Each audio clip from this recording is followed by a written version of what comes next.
Jared. Just so you know, we're already streaming to the public, and we'll get started in a few minutes. If you could do me a favor and just turn off your camera until we get to the agenda item, and then we'll go from there. Okay? Please do. My team is having trouble finding the link on your website to join, to not join this, but just to watch it. Do you know? Could you just point me in the right direction?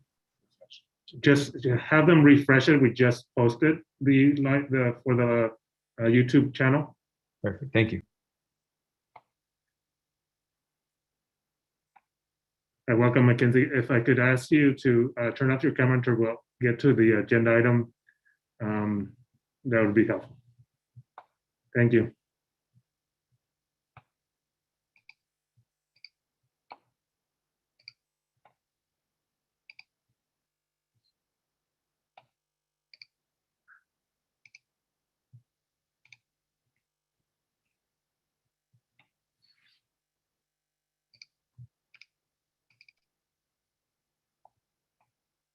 Hi, welcome, Kate. We're starting to, and Amy, welcome. We're starting to stream through to our YouTube channel. I'm going to ask if you guys could turn off your camera while we get to the agenda item, and then I'll ask you guys to turn on your camera when we get to that item. Okay, thank you.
Welcome, Samantha. Oh, thank you. I was just going to say, if you could, thanks for having me. If you could turn your camera off until we get to the agenda item. I think that yours is 6:03. Oh, wonderful. Thank you so much. Thank you.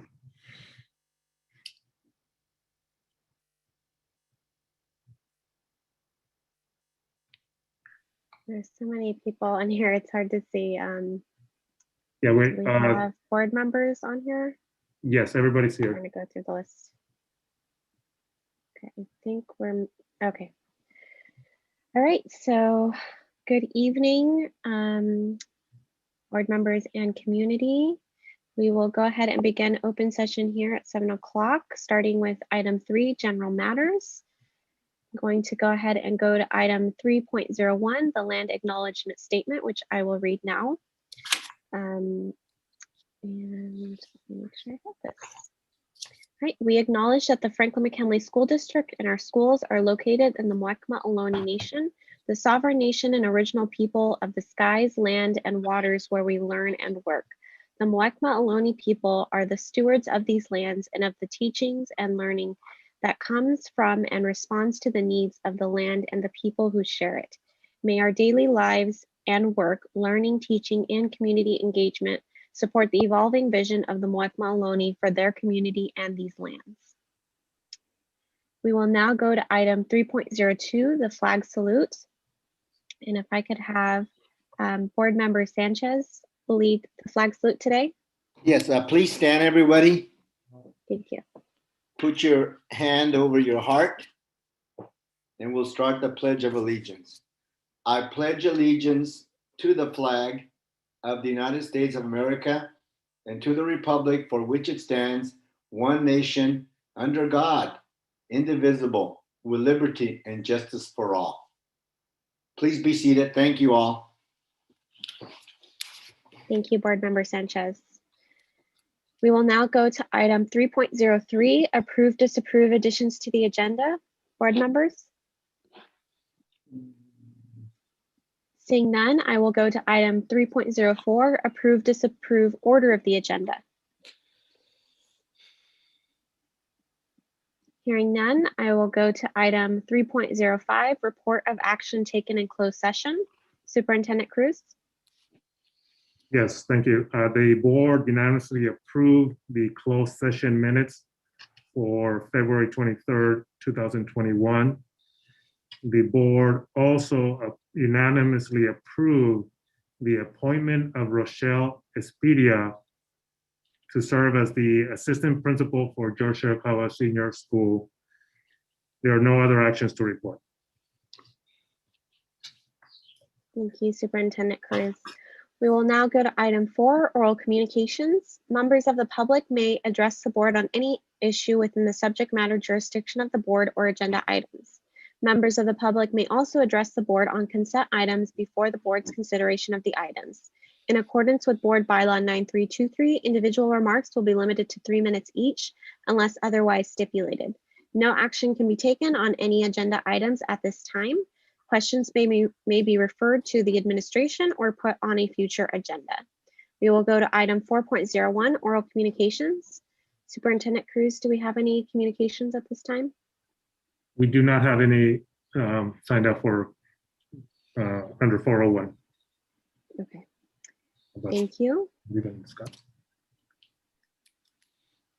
We will go on to item 5, recognitions.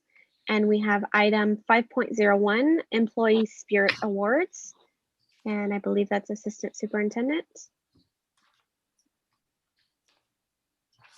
Yeah, so Or this Superintendent Cruz. sorry.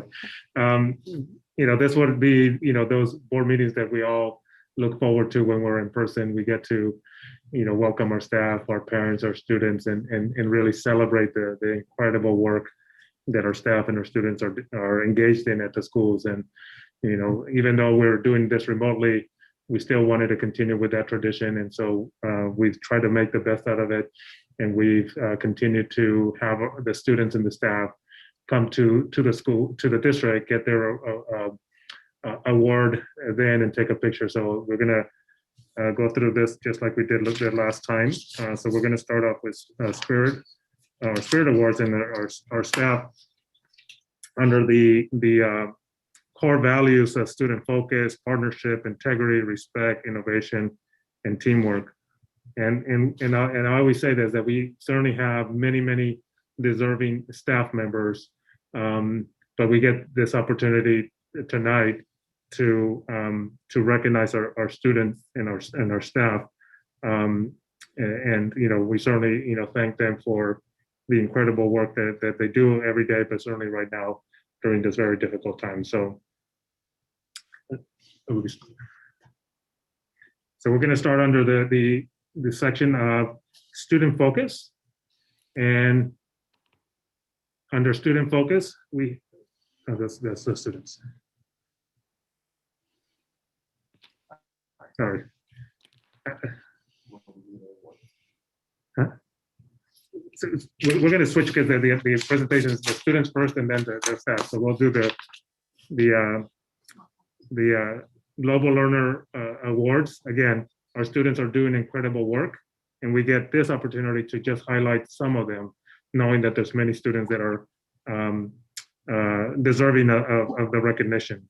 And so for Bridges Academy, we have Mia Raquel Agustin, who actually is the student representative in our Diversity, Inclusion, and Belonging Committee. So we're really thankful for her participation in that committee and giving the students voice on their behalf. From College Connection Academy, we have Audrey Chung.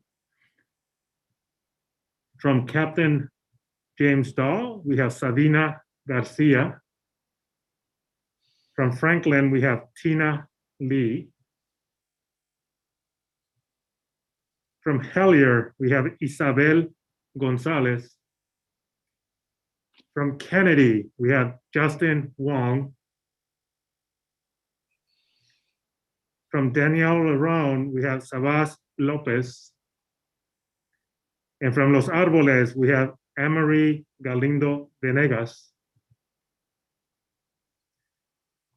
From McKinley, we have Arianga Loaiza Lizarraga. From Meadows, we have Bethany Pulido. And from Ramblewood, we have Audrey Cruz. And from Santee, Julie Javi Lee. From Shirakawa, Soima Deshmukh. From Stonegate, Isaac Sanchez. Isaac. From Silverdale, Nathalie Bernal. And from Windmill Springs, Lee Duan. So a big round of applause to our students. We wish we could be together and recognize you in person, but we thank you for everything you're doing, and we look forward to the opportunity to congratulate you in person. Now to the Spirit Awards for staff.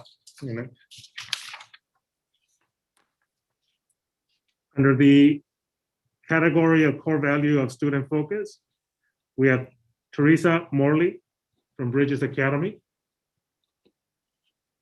Under the core value of partnership, we have Lynn Quinn from Kennedy Elementary. Under the core value of integrity, we have Maria Cardenas from Franklin Elementary. Under the core value of respect, we have Karenisa Becklem from Daniel Aron. For innovation, we have Monique Garcia from Franklin Elementary. And under the core value of teamwork, Joyce Dong from Meadow Elementary. Again, thank you. Congratulations to our staff for your incredible efforts and your hard work on behalf of our students. So again, we wish you the best, and we hope to be able to celebrate you in person soon. Thank you, Board President. Thank you, Superintendent Cruz, and congratulations to both the students and staff who really work so hard. And you know, it's a pleasure to serve in our community together. So congratulations to those individuals and their families and loved ones as well. We will now go to item 6, information, discussion, and/or action items. We will go to item 6.01, resolution 2021-07, denouncing hate crimes and bigotry targeting Asian Americans and Pacific Islanders.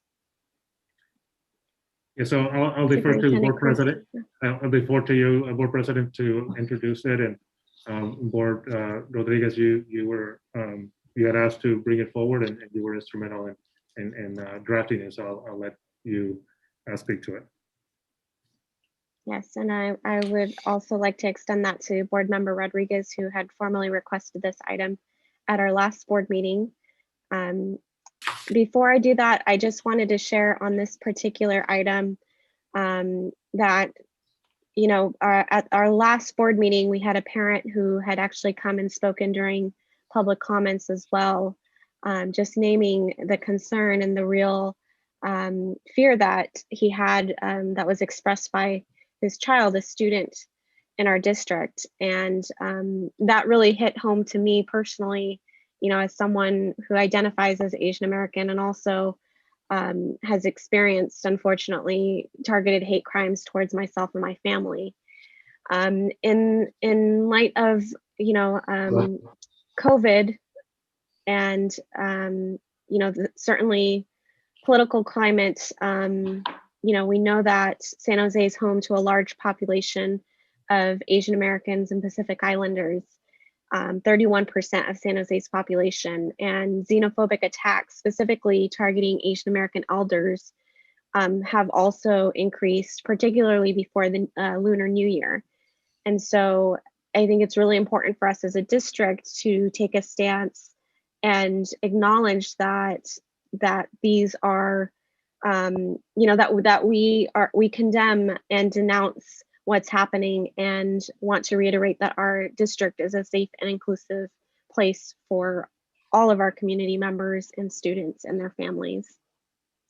This resolution in particular was drafted actually with the help of another board member in the Oak Grove School District, board president actually, Jorge Pacheco Jr., as well as several ethnic studies and diversity, equity, inclusion, and belonging teachers, educators who helped put this together. So it's my hope that this will help us all continue to have those conversations, the critical conversations with our students, to call out xenophobia when we see it, and make sure that our students understand how to be understanding of each other. Board Member Rodriguez, I'll turn it over to you as well, since this was your item that you had requested. Well, just knowing that many of my neighbors here in the school district are Asian Americans, specifically most are Vietnamese Americans. I had also heard from my neighbors a little bit of they're scared. They don't want to go to stores. They don't want to go outside of our neighborhood to go shop because of seeing the news and watching all of the hate crimes going on. So regardless of where the resolution came from or how it was developed, we need to make sure that we voice our view that we care about our neighbors here in the district, and that we're going to stand up with them to fight these terrible attacks that have been going on in the Asian American communities throughout the whole nation. And this has not just been happening recently. This has been happening since the recently defeated president left office because of his hateful words made in public. And so, with that said, I think that I think that making this view known to our neighbors that that we will not tolerate this type of hateful acts in the future, and that they need to know that we stand with them. That's it. Thank you. Thank you, Board Member Rodriguez. Other comments, questions from the board? I just want to thank both of you, Board Member Afzal, Bertha, and Board Member Rodriguez, for bringing it forward. And it has been shocking to see all the incidents that have taken place recently against our Asian American neighbors, and that is not good in this country, not in the valley, not one of the values we hold in our district. And so I'm glad that we brought it forth, and I'm looking forward to voting on this. Thank you.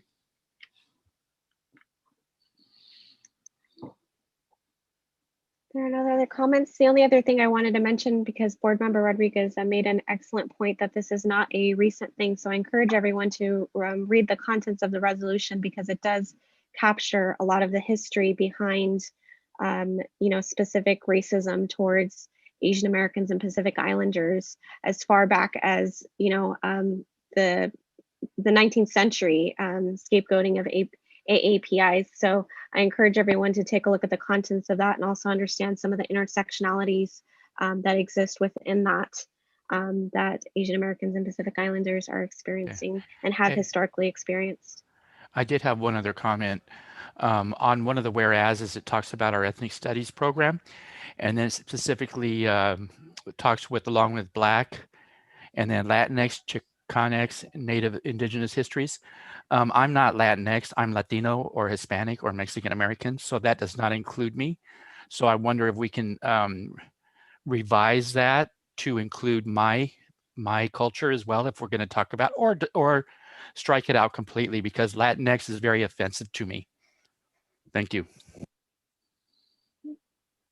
Happy to accept that amendment once we have a motion on the table as well.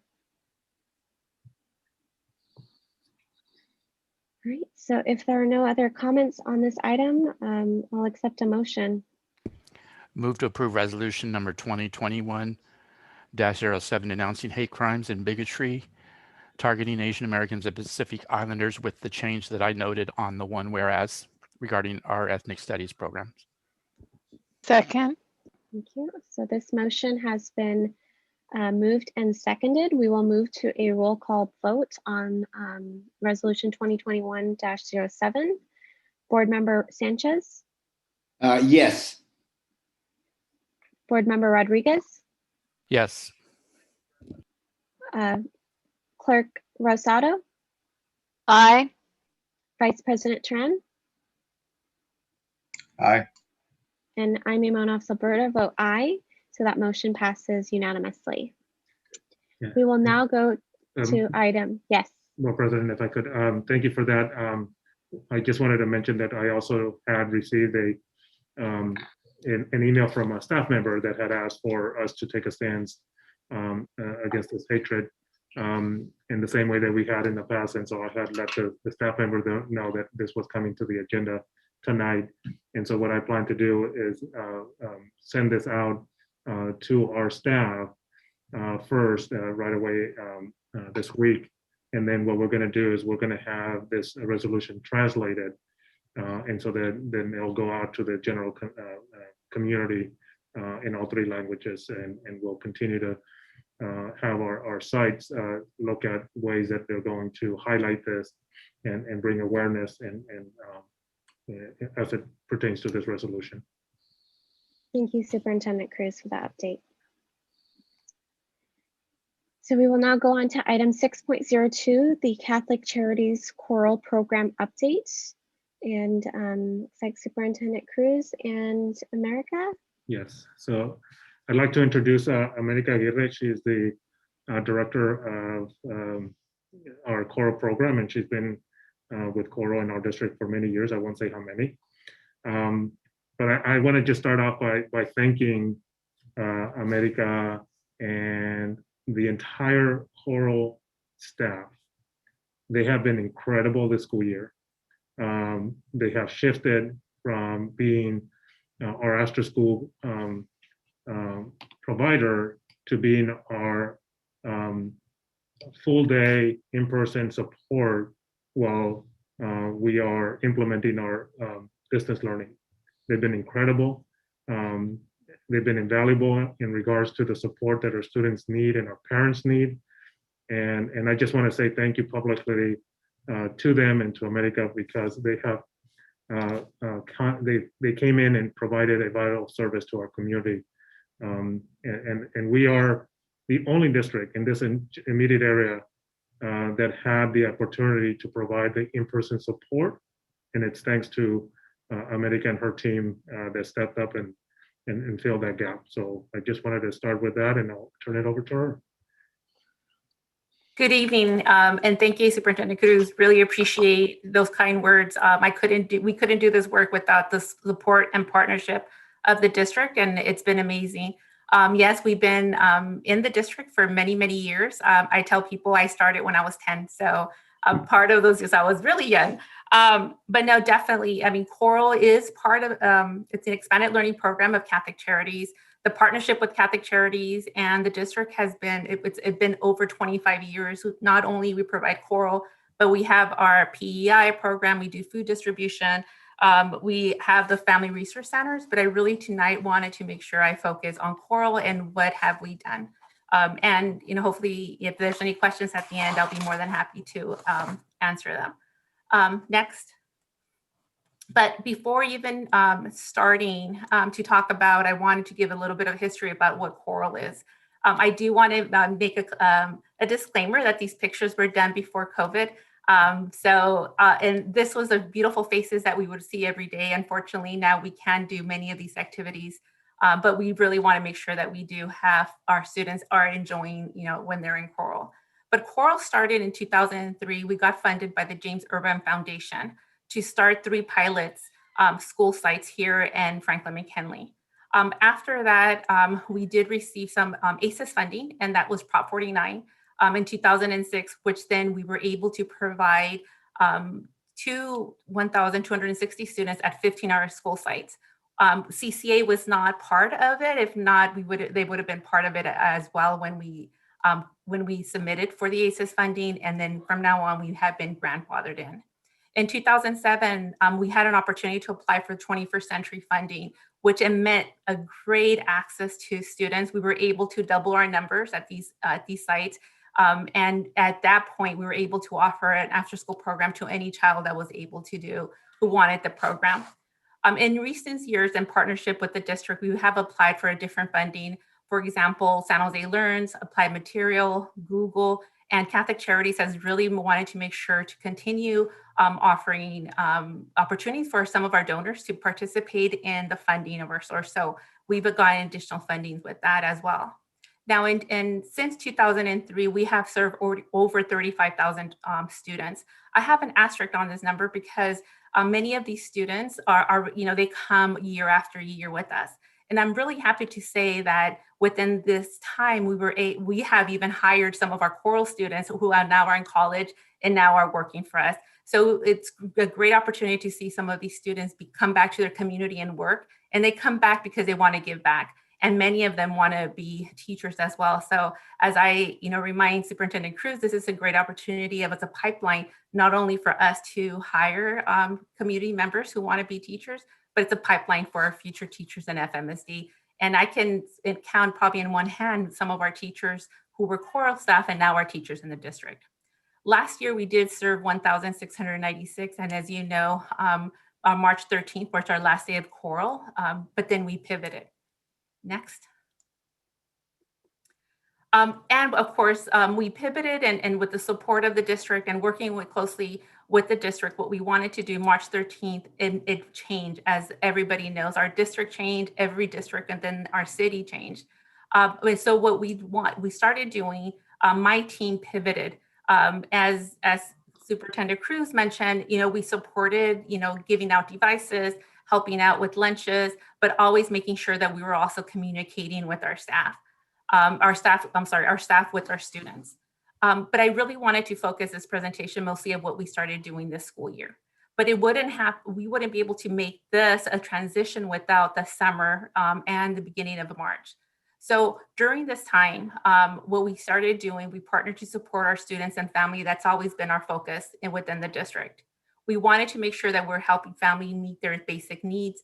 When we found out families needed food, we directed them to our food banks. Anytime they needed support, we wanted to be there. We also, like I mentioned, we supported with educational resources. Anytime Superintendent Cruz called me, no matter if it was at 10 o'clock in the evening or sending me an email, I wanted to make sure that we were there supporting and giving out devices because we knew that was really important for our families. We wanted to stay connected. What we started doing wellness check with our families to making sure that we were able to connect and making sure that our families were feeling safe and still being connected with, with us as well as with the district. And definitely social and emotional support. I mean, if you guys can imagine, a lot of our students didn't know what was going on, and a lot of our families didn't know how to do that. So we wanted to make sure it was not just, within choral, but within our whole family as well. We wanted to do is offer care and programming to Franklin-McKinley students. So it would give us an opportunity to really making sure that for those students who wanted the in-person program, we were there. But we always wanted to make sure that students and staff safety came first. I wanted to point out to the 3 pictures there in the bottom. When we first started, we knew right away that we wanted to make sure any child that came into our campus, that they were safe. So we start off with the wellness checks, we do temp checks, and then of course we feed our children that come into the school sites, and that's something very important for us. We're all, myself and part of our HR, one of the managers in HR, we sit on weekly meetings. We started sitting with the public health department to make sure that we were also following all the guidelines, and we were making sure that every child and staff is safe. Next. So I wanted to start off with talking about our in-person learning hubs.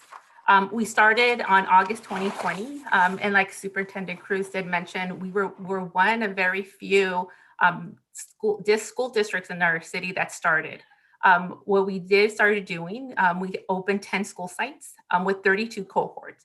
Each of those 32 cohorts have 12 students. So we started with 384 students, which it's a huge number. And I just want you guys to realize that currently right now, we also work with San Jose Unified. They just started and they have only 20 students at each of those school sites. So, having 10 school sites, with 384 students, it says a lot. And it says how committed this district was, to our communities and our children. As of January 2020, we added bridges, which was a huge need in what we found out. And we started with one cohort, and now we're currently at 2, and we're really excited about that. What I hear from our middle school students that they were really eager to be part of that. So it's really exciting to have our middle school students to join us. So as of January, we're at 47 cohorts, total of 513 students. And this wouldn't be able to be done without the flexibility that our ACES grants did have and other funding sources. So a lot of like San Jose Learns and Applied Materials, we spoke to them and let them know this is what we wanted to do. And they supported it, and they definitely made sure that, we continue doing a program and serving their community and our families. So in a typical day, as you could tell, we always want to make sure that we're supporting distance learning. So our staff are making sure that our students are logging in, are following the schedule. It's not always easy, but it's something that we always do. If you can just imagine, there's 12 students in a cohort, and those 12 students can be 12 different teachers. So our staff are walking around making sure that the students are logging in, doing, supporting with, asynchronous work as well. And also give them breaks. If a child needs to stretch during a break or needs to go and just unwind, we want to make sure that we provide an activity. It's individualized because they're in that cohort, and we need to make sure that's as much as possible, they're not disturbing other students. Of course, we always do homework support, and we also do enrichment. What we try to do, because we want our students to really make sure that they're feeling that they're excited about being in school, even though, as you can tell in the bottom left-hand corner, we see students. Each little child has a little divider, but we want to make sure that they're having fun as well, and they still feel connected to their school. Next. And I just wanted to show this picture, and also a lot of our parents are very thankful for what we're doing. And I wanted to share this quote, and I'm not going to read the whole quote, but we had, without the program, I would not be able to work full time, having a huge and negative financial impact on our family. And this is what we're hearing over and over again for some of our families. We know we provide the service is to a lot of our working families, a lot of them themselves, critical workers that are out there working, and they needed a safe place for their children to be at. And at this point, we're providing that to them. Next. So the key learnings that we learned just for, and there's so much that we learned during our in-person program, is the consistency of adherence to protocols and keep everybody safe. Those weekly meetings that we attend, talking, to Franklin-McKinley, making sure if there's any exposures or anything that we're always in communication, making sure that we're always on the same page is number one. We want to make sure that we're all safe.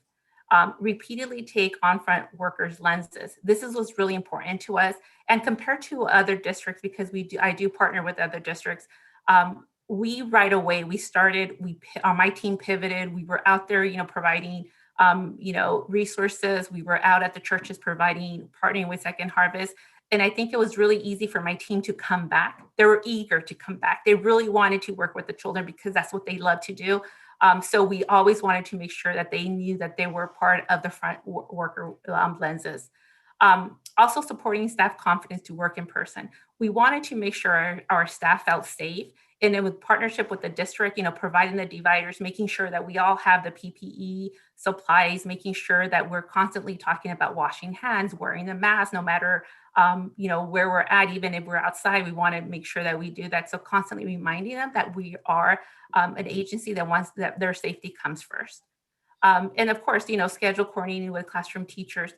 Every teacher has our staff's number and email. So if a child is not online or is distracted, a quick text, goes by the teacher to our staff, and we try to make sure that we're focusing the child back in the classroom. And of course, in educating our parents and families, because even as something as simple as making sure that they're washing their mask every night, making sure that they're coming in with a charged Chromebook or tablet, making sure they're providing all the utensils, is ensure that our families are also part of it. I did want to share this quote with one of our teachers. We've been hearing some great feedback from teachers, and I wanted to share what she says. I see the kids moving up academically after they get into choral. And that's really, usually when we hear stuff from our teachers is really important, as well as our principals. Our team feels that, they're making a difference. And every day I remind them that they're making a difference, but it's sometimes when they come directly, from teachers, from the principals, they feel like, yes, we are making a difference. And we're making a difference in every child's life. Next. Also, not all our schools went into in-person. We currently had, Bridges is one of our schools that went, but in August, we launched 5 school sites that went virtually. At the same time, a lot of our families did not want to be part of in person. A lot of our families still wanted that support. So what our distance learning, as you can see, we try to be as creative. We do a lot of activities, because what we're doing, we do this after school. So once a child finishes a program or they finish school, their virtual school, they'll come into our program and we do activities. So we do homework support, we do enrichment activities, and we also do choral moves, what we consider is like PE. So we do different activities. We'll still try as much as we can, try to move with them in front of the camera. And one of the things that a lot of our families have really appreciated is the one-on-one wellness checks. So on a weekly basis, a child in the program gets at least one call, or a Zoom meeting with the student and with the parents to see, how's it going? They do need extra support in their homework. Is there something else going around in the house that we can connect them? So it's being part of Catholic Charities. It gives us a lot of more resources, and it gives us a lot of opportunity, as well as with other partners. Currently, we do have 100 students participating in this program.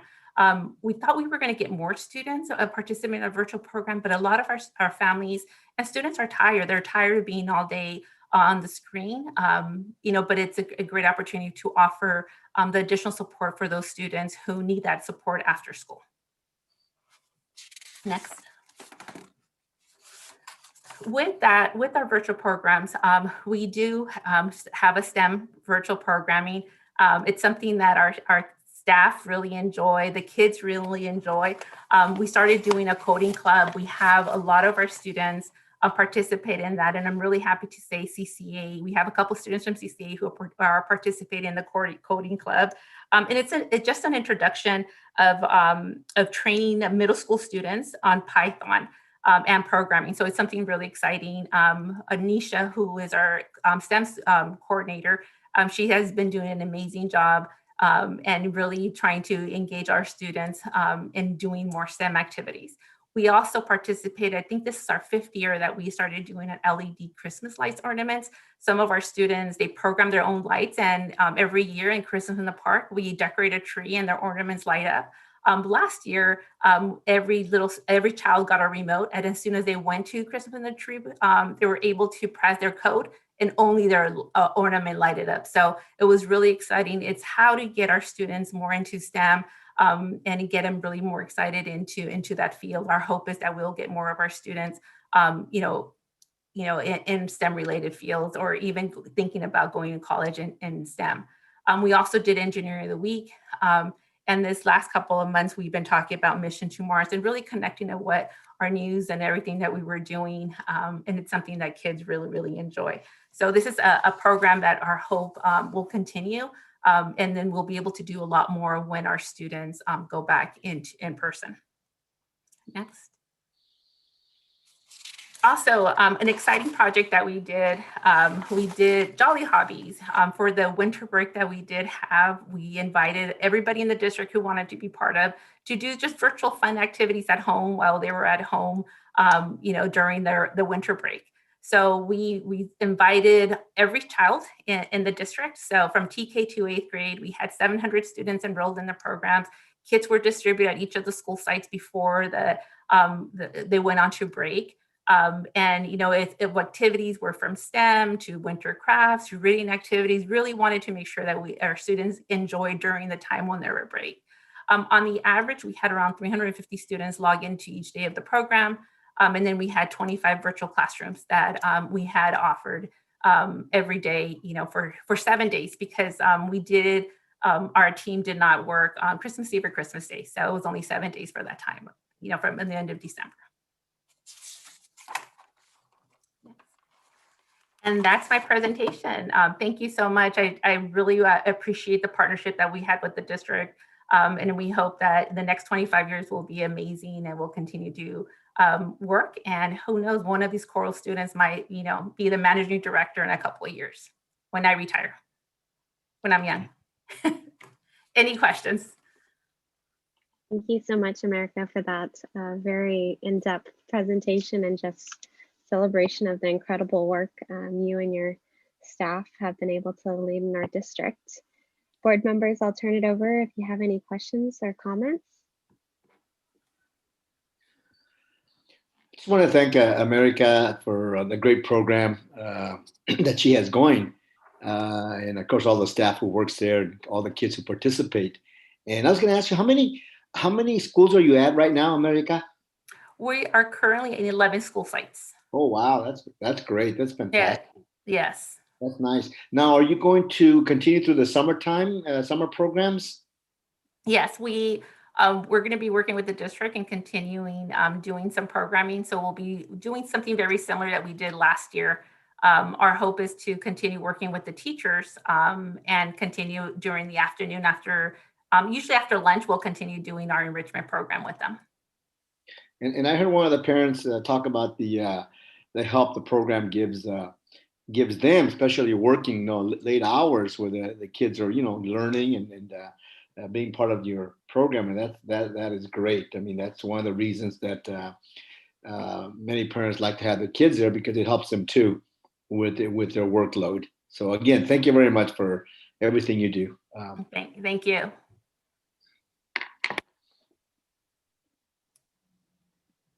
I'd like to also echo what the rest of the board members have mentioned. Thank you so much for the support you've given the district, and our families, and the students. So great work. Thank you. Thank you. All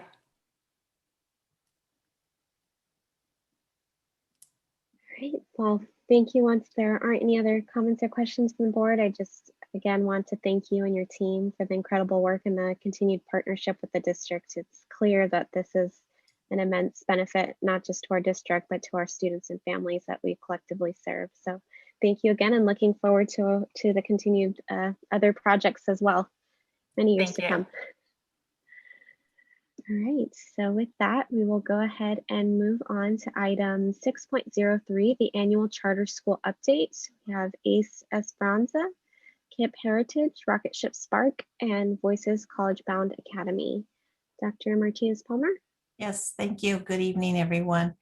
So as authorizers of our charter schools, it is our responsibility as a district to ensure that our charter schools are complying with our memorandum of understanding, and that as authorizers that we are monitoring them and supporting them as well.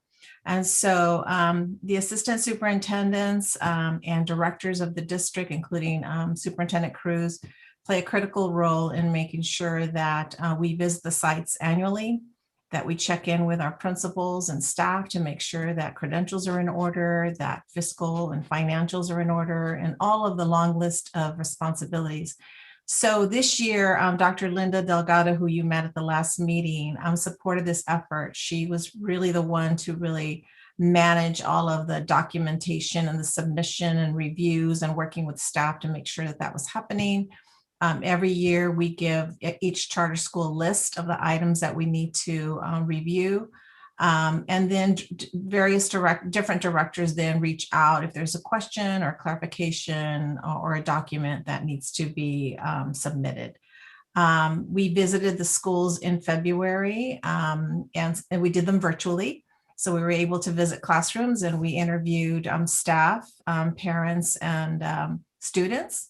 And so in order to support just this meeting, I put together a summary report that I submitted along with the accountability reports that each school submits annually to update you, and hoping that that might be an easy way to just get a glimpse of what some of the highlights are from the charter schools. So I've invited the charter school principals and their staff to be available to you for questions.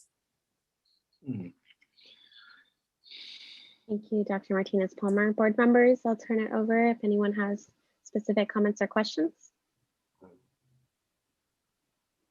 I didn't know if you wanted to do it school by school, but we have representatives from each site available. Okay, let's see how, I see Board Member Rodriguez and Board Member Sanchez. I just have a comment that thank you, Norma, for doing the summary. It was well done. And I know that Linda Delgado probably helped with that as well. So thank you, Linda, as well.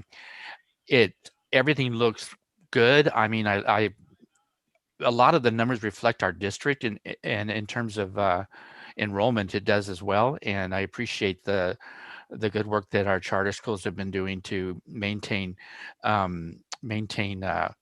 opportunities for everyone in our district to attend the schools. And you know, and it's, for obvious reasons, Voices has a larger amount of Hispanic Latino, so, and as well as ACE, because that was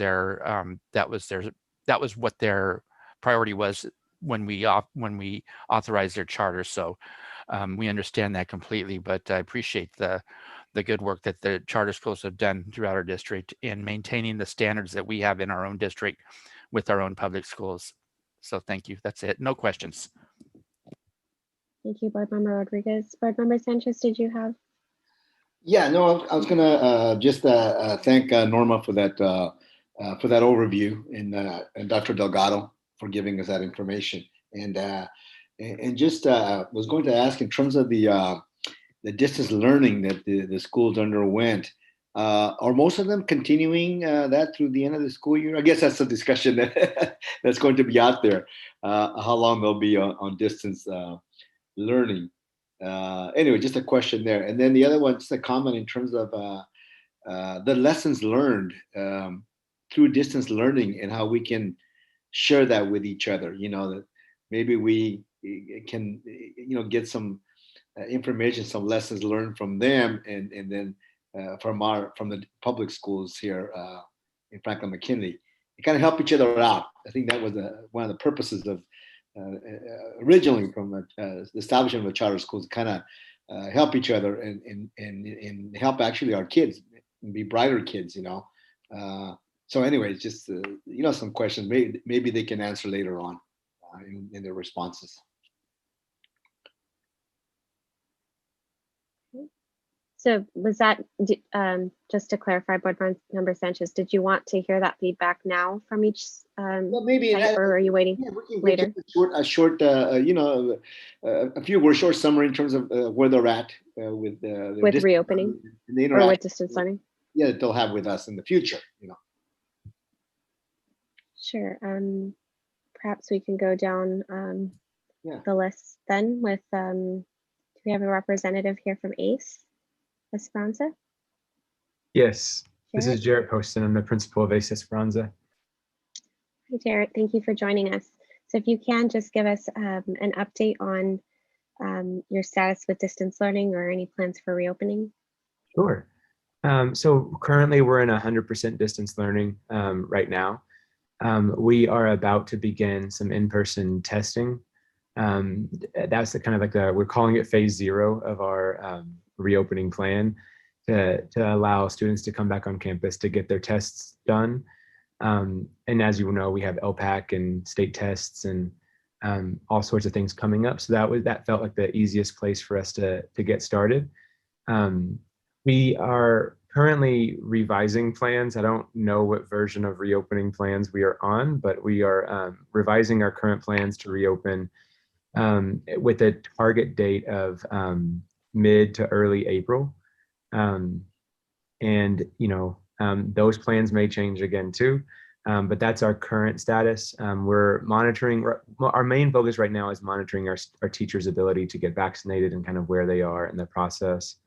And then once we have some more formal plans, we are scheduling some further task force meetings with our parent community and our student community to see the interest and intentions from them about returning onto campus. So yeah, I mean, if there are more specific questions, I'm happy to answer them, but that's where we are. And I think, is that all your questions? Is that what you were coming after? Board Member Sanchez, I'll defer to you with your question.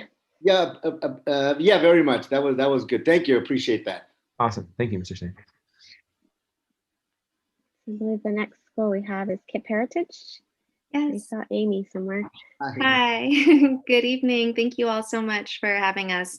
Amy Tran, principal of Kip Heritage, and I'm really glad you asked this question because I've been thinking about it a lot, especially as we just reopened our campus this week to a small group of students who have, been having a lot of trouble keeping up with work at home. So this week has just been such a highlight to see them in person, reconnect. And these students are actually continuing to work on distance learning from school, but they're really enjoying it so far. When I check in with them, they're like, I like that I'm getting, like interactions with people, which makes sense. And so already teachers are seeing improvement in like work completion and engagement from those students. So it's really exciting to see. We hope to expand the program, but of course we're also trying to take safety and all the logistics into account. And I do think there's just so many lessons that we've learned throughout distance learning, things about like communication with families. We've used this year, we started using Parent Square, which is amazing.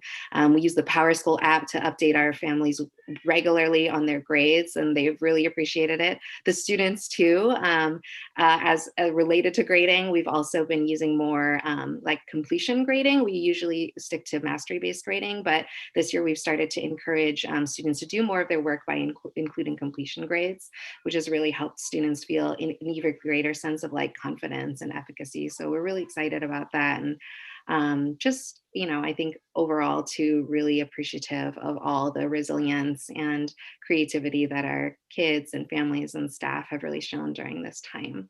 And also really grateful for the partnership with Franklin-McKinley through Choral and also through our food services programs. There's just been so many services that we've been able to offer to our families. So thank you for your partnership. Thank you, Amy. Just to follow up on that, so in terms of reopening the school to the wider students, when would that be, Amy? I think right now, having just launched our first phase of reopening, I think there's still a lot of trying to figure out when that might be. We know that there is a possibility of expanding that program, and so now we're in the stages of planning it. I don't know if we have a set date yet, though. Thank you. And I think next we have Rocket Ship Spark. There's a representative. Hi, my name is Samantha Hanlon. I'm the principal for Spark Academy. Thank you so much for having me here tonight, and excited to share what we're doing with distance learning at Spark. So we've had students on campus, I want to say, for about 2 months or so now. We really started with bringing our SIPs, students in our SIP program back. That's our specialized inclusion program. So our students with moderate to severe disabilities.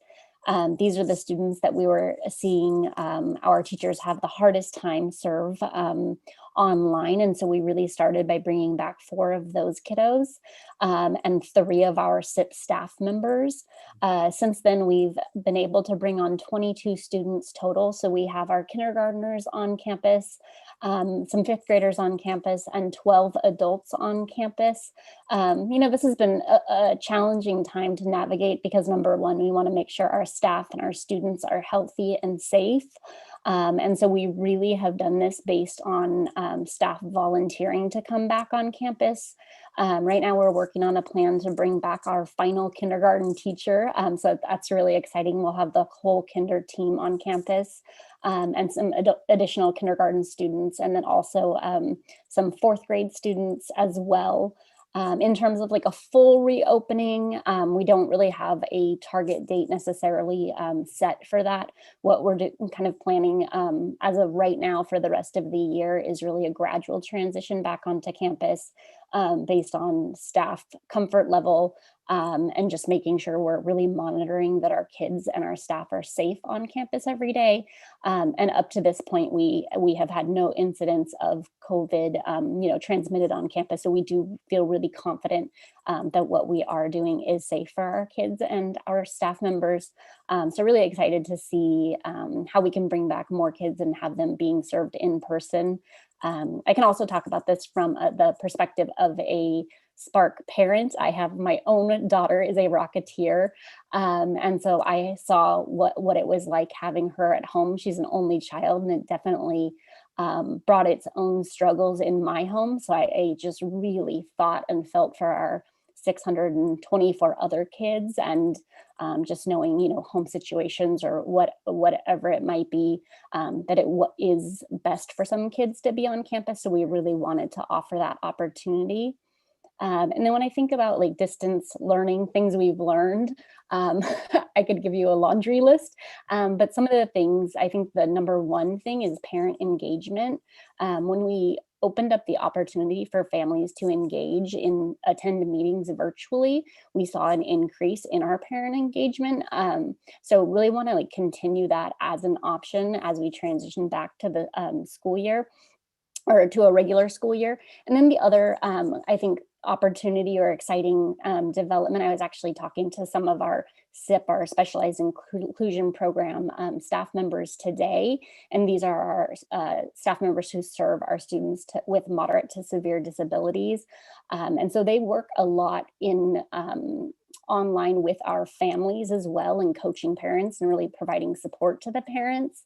And they were really, really excited about how those partnerships had deepened over the course of a year. And they really felt a sense of partnership with the families that they had not in the past.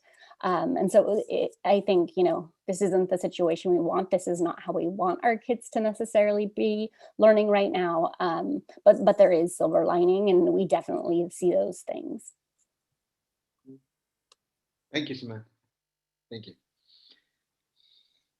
And I think next we have voices. And I think I saw Gabriela somewhere on here. Hi, good evening, everyone. I'm Gabby Quintanilla, the principal at Voices Franklin-McKinley. Thank you for having us this evening. And I'm happy to share some of our lessons learned, and then also where we're at with virtual learning and where teachers are at with virtual teaching. So currently we are 100% whole school K-8 virtual teaching and learning. And we are closely looking at AB 86 and our reentry guide to figure out when we're what's going to be best for our staff, for our students, for our community to return to in-person instruction. And so we plan on doing that slowly and gradually, similarly to what other schools have shared. We have had some cohorts of special populations of students come onto campus and get some of that in-person support.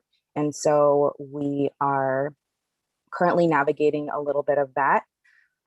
Lessons learned are so many. And I think the top two have been mentioned.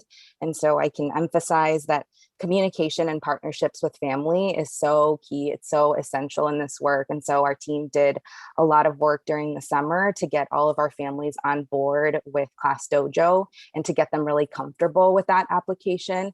And so a lot of our efforts have gone into that two-way communication of families being able to access our school leadership team and our teachers the same way that teachers can then access our families and our students through that platform.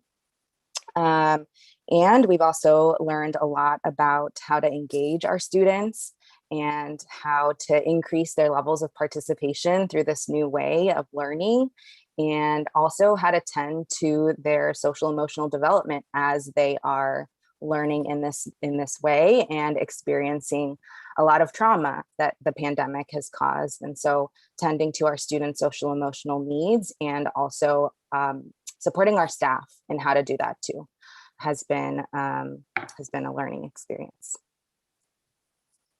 Thank you, Gabriela. Of course. And was there any other questions to that, Board Member Sanchez? No, that was very good. Thank you for the short summaries that all of you gave. Very, very good. Thank you. All right. Other board members, are there any questions or comments? The only question I had was regarding the numbers for special ed students. It appeared that they weren't provided by most of the charters. They were provided. In the template that we gave them for the accountability report, they reported by disability category. Some of them provided the mild to mod, the numbers of mild to mod and mod to severe, because that's what we requested last year. And some of them went ahead and added that as well, but every school reported their special ed population. Okay. And then were there other questions, Board Member Rosado? Oh, no, that was it. Okay. I know I had submitted some questions, and Superintendent Cruz, I'm not sure where the communication was with that in terms of when the schools received them. So I want to be sure that everyone was provided ample time to kind of dig through that. So I'm happy to, if anyone has any responses to those questions now, that's fine. And otherwise, happy to have those questions also just submitted for the record if you want to provide a response at a later time. I know it's a very busy time for everyone and a lot going on, especially with considering reopening. So I want to be mindful of that as well. So President Alberto, I sent the questions to the schools, was it yesterday or today? I can't remember. So I think they were all prepared to respond, but if you'd like, they can also respond in writing, but my message to them was to be prepared to respond today. Okay, so sure. It's up to you how you'd like to do it. Okay, so if you want to,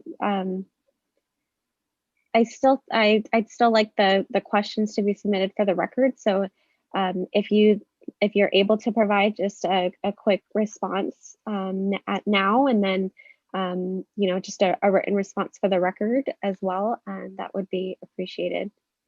So we can go to, I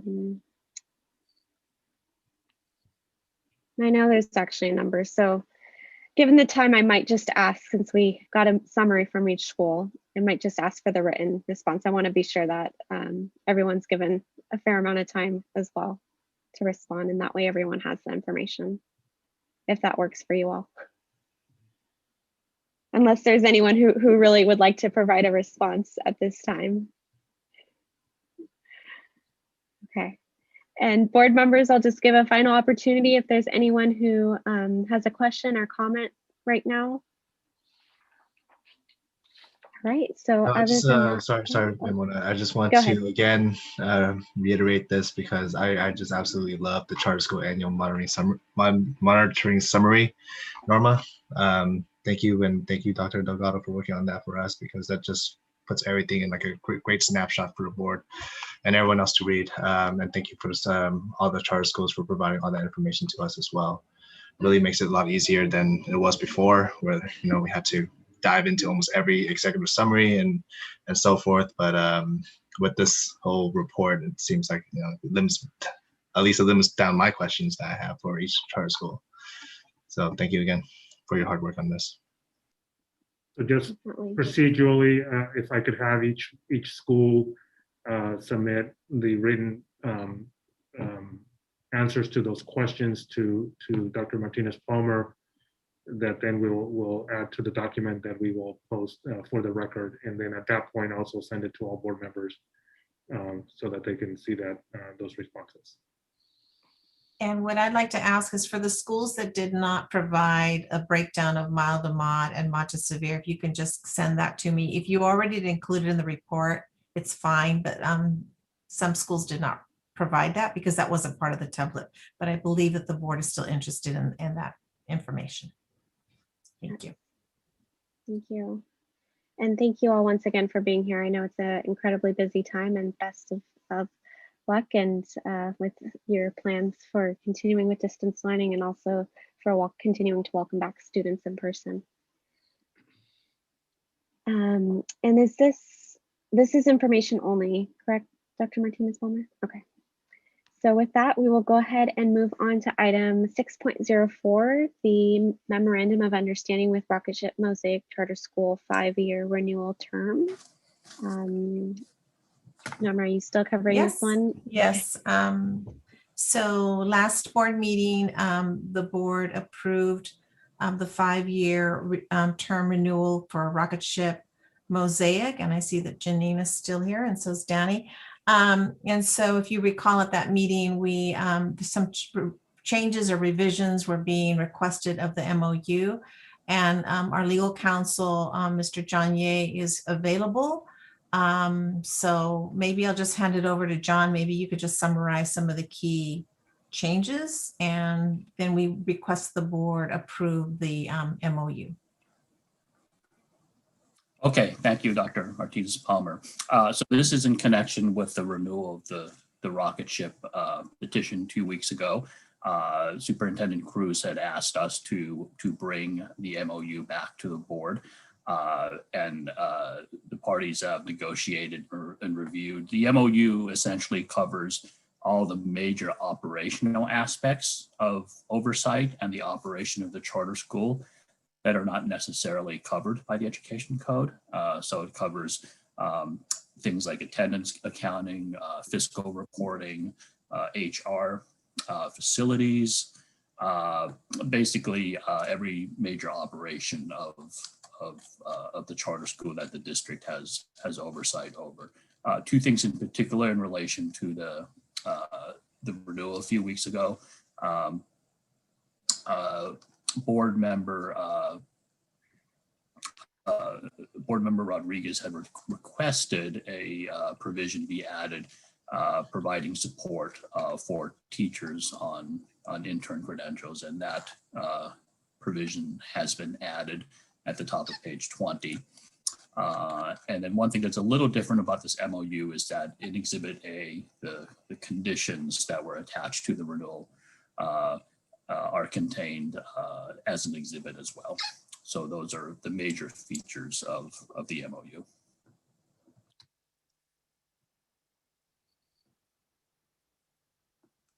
So board members, are there any questions or comments on this item at this time? I just want to thank you, John, for adding that in there into the MOU. I read it and it looks fine to me. Thank you. Thank you. Any other comments, board members, questions? All right. So seeing none, I will believe this is an action item. So I will accept a motion. Move to approve action item 6.04, Memorandum of Understanding with Rocketship Mosaic Charter School 5-year renewal term. Second. Right. The item 6.04, the MOU with Rocketship Mosaic, has been moved and seconded. We will move to a roll call vote. Board Member Sanchez? Yes. Board Member Rodriguez? Yes. Clerk Rosado? Aye. Vice President Tran? Aye. And I'm Imona Silberta, vote aye, so that motion passes unanimously. Thank you, John, Janine, and Danny as well. And we will now move on to item 6.05, the facilities presentation, completed board priority projects and future projects. We have Jason and is Gabriel on as well? Okay. Gabriel should be on. Gabriel, are you there? Yeah, Summer's working on him moving over to. Okay. So this is an opportunity for our staff to provide the board a summary update of construction projects that have been completed at sites or that are in progress at our sites over the last 10 years. And revisiting our priority list, which we updated last year, and adding some suggestions for new priority items going forward. And lastly, provide some insight on long-term items within our master plans for site improvements. As we move forward and utilize bond funds, we will let the board know when those funds are running out and when it would be most advantageous to move forward with a new bond measure. With that, I will turn it over to Gabriel, our Director of Maintenance and Auxiliary, and Mike Bowers from SFA to present to you tonight. And I will mute myself for the team.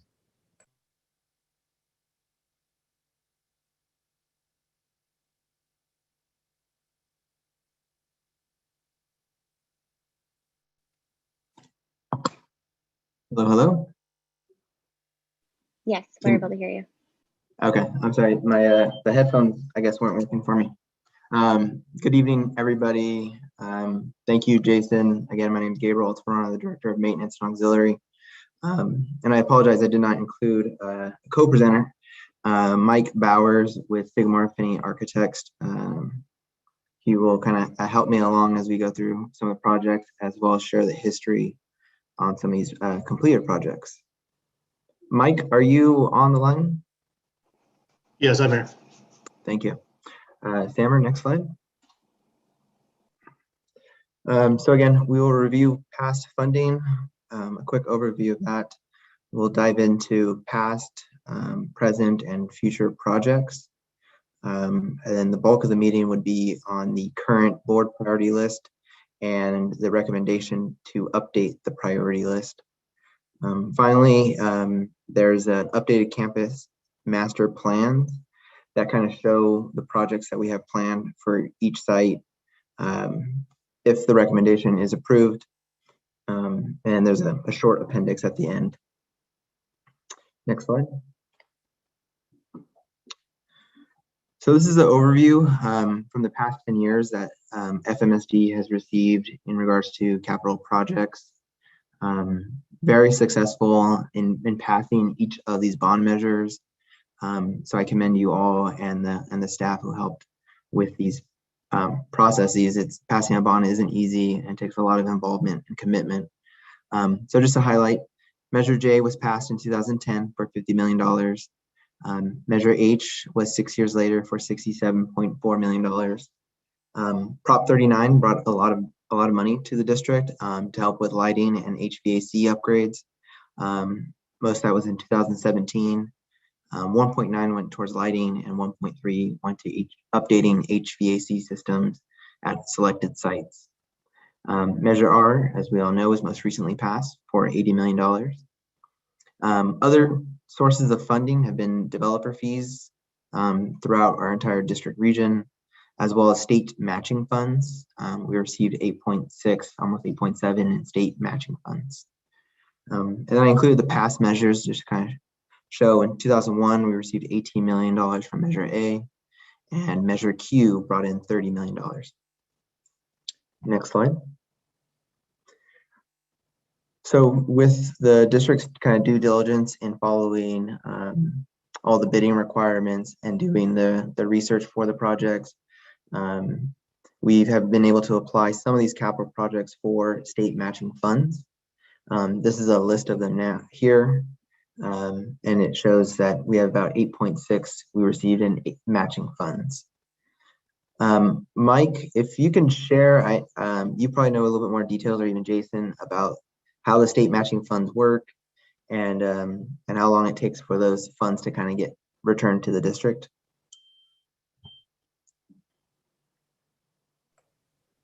You can go ahead, Mike.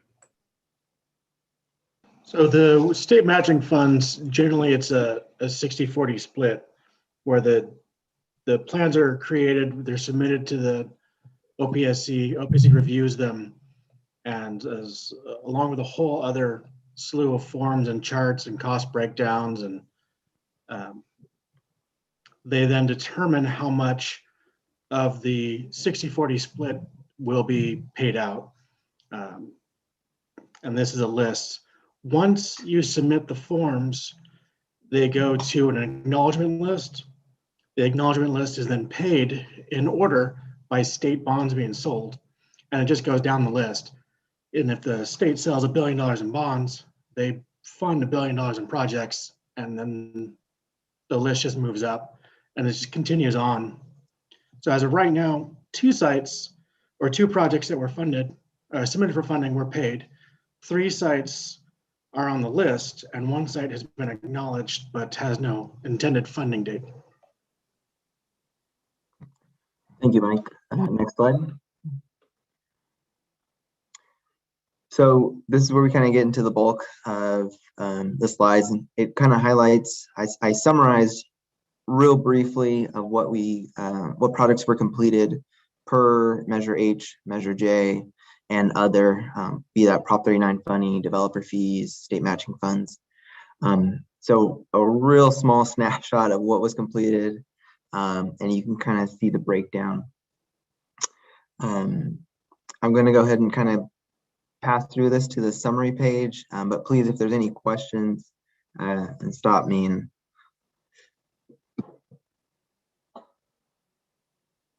And so based off all 3 of those funding sources, this is the budget, or the budget total breakdowns. To the left, it's sorted by campus name, and to the right is by budget total. So with Franklin, Windmill, Lerone, and Hellier, those schools have received major modernization, so a bulk of the 2 bond measures have been paid for that work. District-wide, there's been a lot of network infrastructure upgrades, security, site improvement upgrades. And so you kind of see the newer schools haven't needed that much work, and their age is starting to show, I would say, as we need to kind of start looking into some of our older sites. And that's what we plan to do with the continuing with Measure A funds and moving to Measure R. Next slide. So this is the current board priority list, and I sorted it by campus. It's a little easier to kind of track that way, as we have multiple projects going with multiple priorities per site. The gray highlighted are the completed projects. So again, we are working through the list in this priority. The next slide has it kind of bumps everything up. So it removes the completed projects, and you can kind of see our marching orders, my marching orders, where we're going next.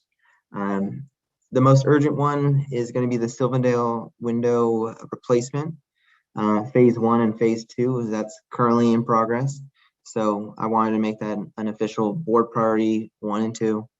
The next priority is going to be the district-wide intruder and Columbine locks. And that's priority 3, and that's currently in progress.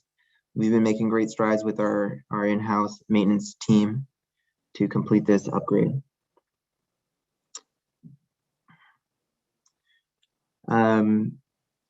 Resorting the list. So the next one was Stonegate. I'm sorry, go back. Thank you. It looks like the Stonegate descriptor got cut off there, so I apologize.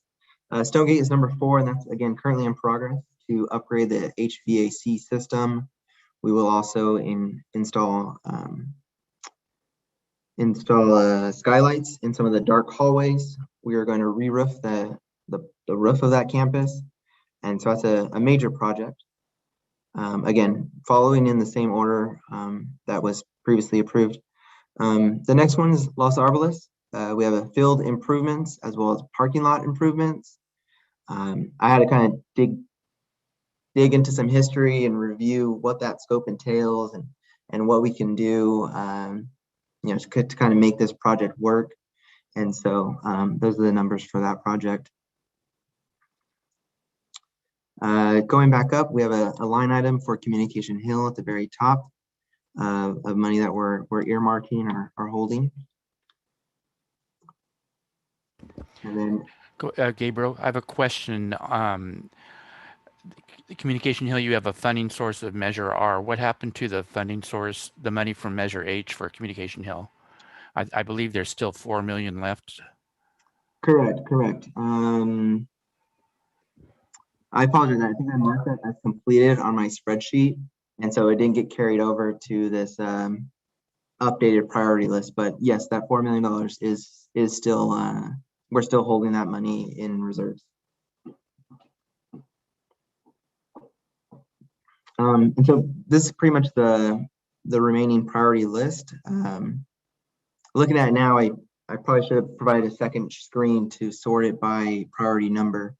But is there any further questions on it, or I know it's kind of difficult to see in the. One of the things that I'd like to point out to the board in this particular slide is you can see that there are some new numbers that are being added to the list. As money is made available, we want to make sure that these projects are at least on your radar, and make sure that we bring them to the board for potential approval. And some of those items are updating our network infrastructure, priority number 17, site security cameras. We've had numerous intruder incidences over the years, and based on feedback that we've gotten from site administrators and other staff, this has been, and also from the community, this has been a request. So we're putting this on our priority list to be taken care of. Now that we have most of our students in distance learning, we have an opportunity to make some upgrades inside the classroom for those classrooms that are not being used. So we're looking into potentially adding ceiling mounted projectors and new screens. So those classrooms that don't currently have it, they would also receive an Apple TV into those rooms, as well as speakers, so that we can make the environment for learning more engaging for the students and more user-friendly for the staff. And then we're also looking at outdoor seating arrangements. Obviously with COVID-19 and if you've ever seen anything by Bill Gates, the reoccurring concerns of pandemics, outdoor seating is going to become more valuable in the future. So we're looking at opportunities to create more learning spaces outside for staff and students, so that it's more engaging for those who are participating, and also safer to meet some of the social distancing protocols that we have seen over the past year to be implemented easily. So I just wanted to make sure that was on the radar screen for the board, and let you know that these are new priorities that we're looking into, and as money is available and we can move forward with these projects, we'll bring it to the board for a vote based on bid results or CMAS agreements. And we welcome any comments on adding some of these newer items to the list, if the board has any questions. Can you, the project description under the outdoor seating upgrade, what is that? The $100,000 cost one, that's 22. Silverdale and at various sites. I'm not. Yeah, sorry again. The spacing got jumbled when I switched it over. So that's for ADA and site safety improvements. Silverdale has a number of like trip hazards along their walkways, and so we wanted to put probably about 60% of this money towards making those improvements in their walkways on campus. Other sites have minor little asphalt is raising in certain areas that we may need to grind down. Other small improvements, and so that's what that line item is. Thank you.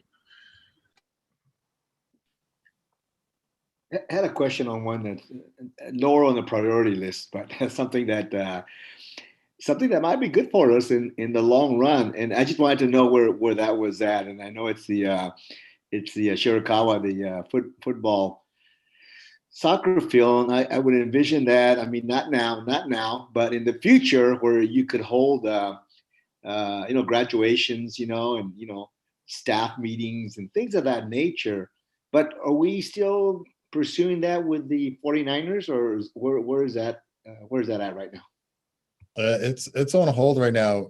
We were working with an organization to get those funds, but the conversation halted. So we'll try to pick that back up when funds become available again, and get community input and support so that we can move forward with this. But it has it is not high on the priority list that was initially created by the board. So we haven't really focused on it, and we wanted to focus on the other 17 items that were prior to this one.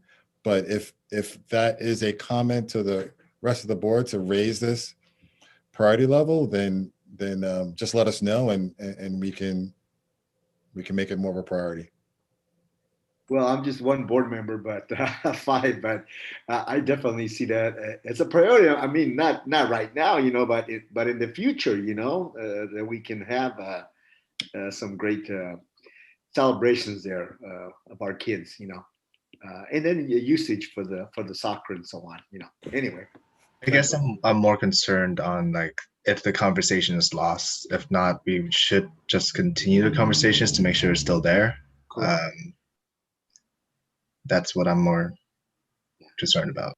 Yeah, exactly. Because I just want to, if I recall the conversation when the board engaged on the priorities, the consensus from the board, and that's why there's no dollar amount to it, that you were okay with us pursuing the working with the outside organization to get full funding for it, but that we were not in a position to allocate funds for that project and divert them from other projects. So I just want to make sure that I'm hearing you correctly, Board Sanchez, in terms of what you're asking in terms of prioritizing this project.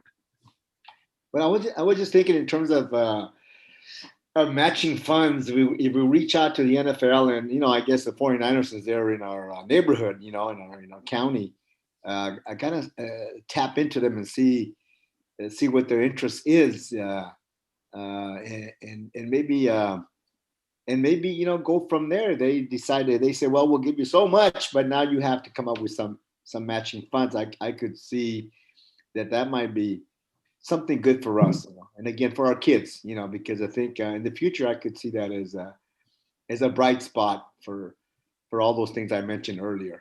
But I just in the conversation with the organization, we think about the NFL as having these multi-million-dollar, contracts with athletes and all these, but yes, unfortunately they don't, for these projects, they don't actually give a whole lot of money. They give a small amount to get the project designed, but that's right. It. And so it really is up to the organization to go out and get corporate sponsors and raise the money for the actual building of the facility. And so, and they've indicated that the local NFL team goes as far as providing access to their name, but necessarily for funding. So I just want to caution, it's like because we thought it was like, oh, okay, the NFL and the 49ers, they could probably just throw the money they find in their, between their cushions, seat cushions, and they'll make it happen. But the organization said no, that's just not how it works.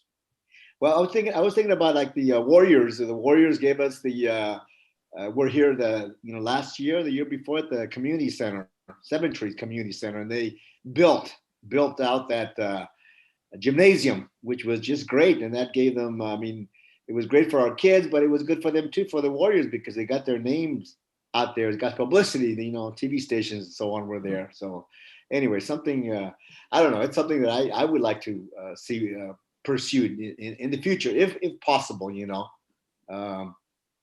I think it would be good. But again, that's one board member speaking right now.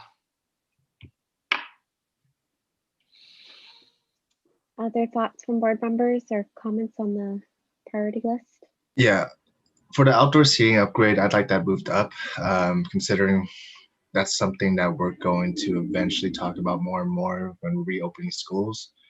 It's important for school sites to have that kind of option outside that, makes it comfortable for students to be able to sit in socially distanced areas, or however we're going to plan to design it. But I'd like to see that move up from 21 to in the top 10. Yeah, but the thing with that outdoor seating is it's not going to be ready if we reopen. So, I mean, this is going to take it. How many years is this going to take to build if we did this? So, I mean, by that time we will have already made arrangements, and the virus could be done. Right. I mean, 3 years, the virus could be gone. So, I mean, it's not I don't think it's a really that I think we should leave it where it is. So with the outdoor seating, some of this project would definitely be to install new seating. But at this available funding amount, a lot of it's just also replacement of our current seating. Some tabletops need to be replaced as they've been damaged or they've reached the end of the life.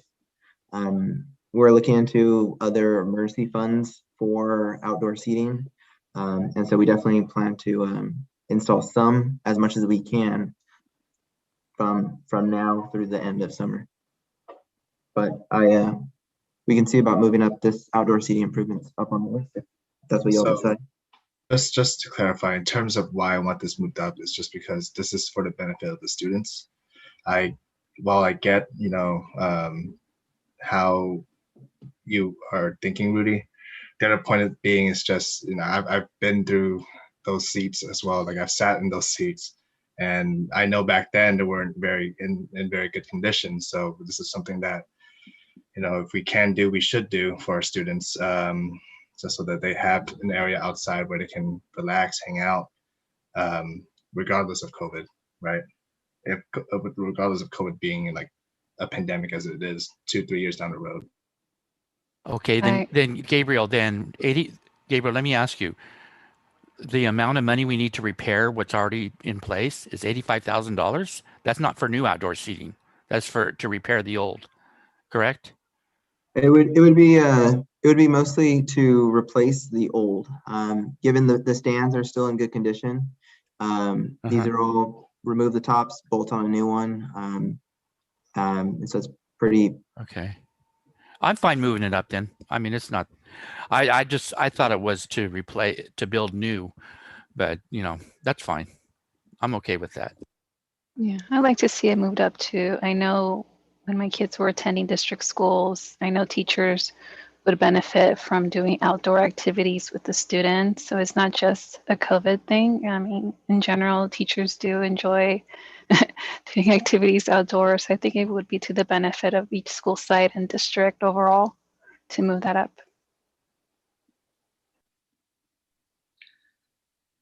And just to clarify, all of these projects are for the benefit of the students. Correct. Not just that one. They're all for the benefit of the students. So I just want to make sure that all the board members were aware of that. Let me just ask Jason and Gabriel a question. Are the projects that are on there that are currently, regardless of where they are on the priority list,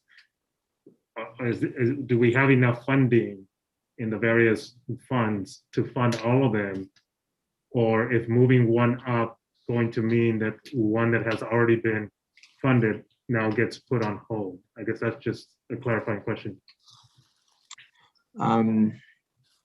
The outdoor seating is, we just need to be strategic in that.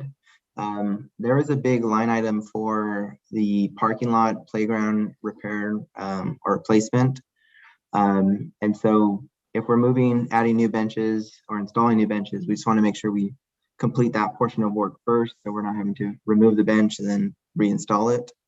At 85,000, the estimate that we're working off of, I see this could be bumped up to number 9 without necessarily pushing other projects out. Yeah, I just want to make sure that what you're saying is not all of them are currently funded, and so that's why I just want to put that out. So if there's others that that the board wants to move up or down, that we know that not all of them are funded, and if there is a potential of them postponing one that has already been authorized for funding. Yeah, that's correct. We would definitely have to value engineer some other projects if we do start making some significant moves in certain items higher on the priority list, or go out for another bond or seek other matching funds through partnerships.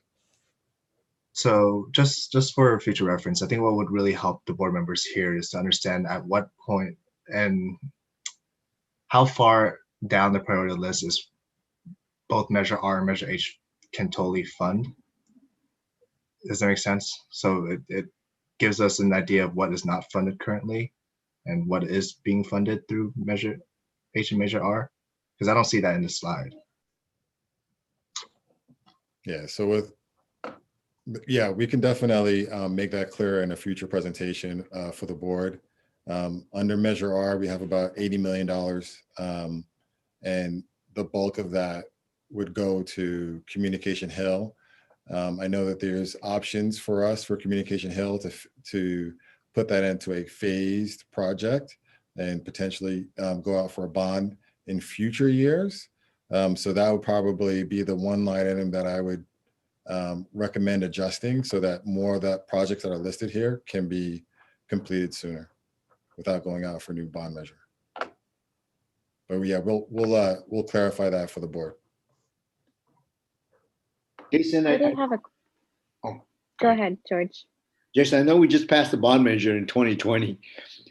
How far away would we be from another bond measure? I mean, I know that we have to space them apart. We don't want to overload our community. But realistically, how far ahead could we put another measure on the ballot? My suggestion would be probably in the next 5 to 7 years to go out for a new bond measure. But, if we accelerate the construction projects, it could be a lot sooner. But I would say 5 to 7. Okay, that's good. That's good. Thank you for that. That's good.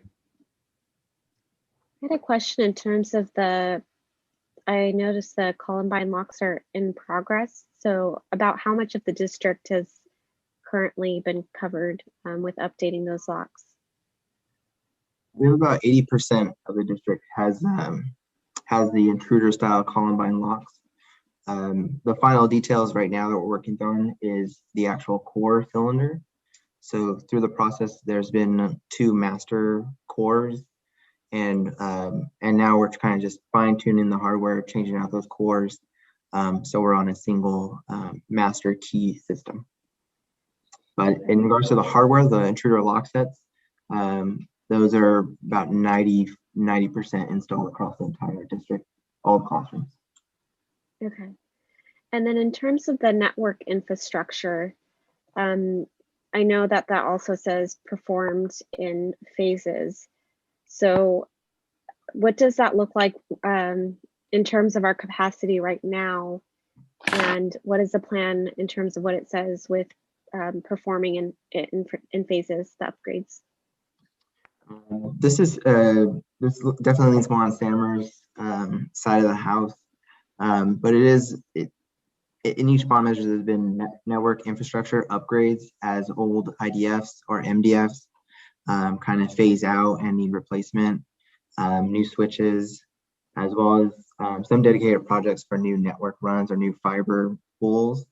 I don't have the details on this scope of work, so I can reply back to you unless I don't think Sammer's available to jump in on the call. Okay. Yeah, I think that's something, More President. Not just given. Oh, go ahead. Sammer's on here. He can respond. He'll unmute himself. Okay.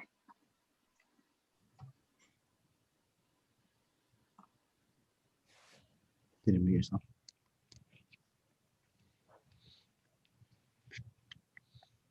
Sorry.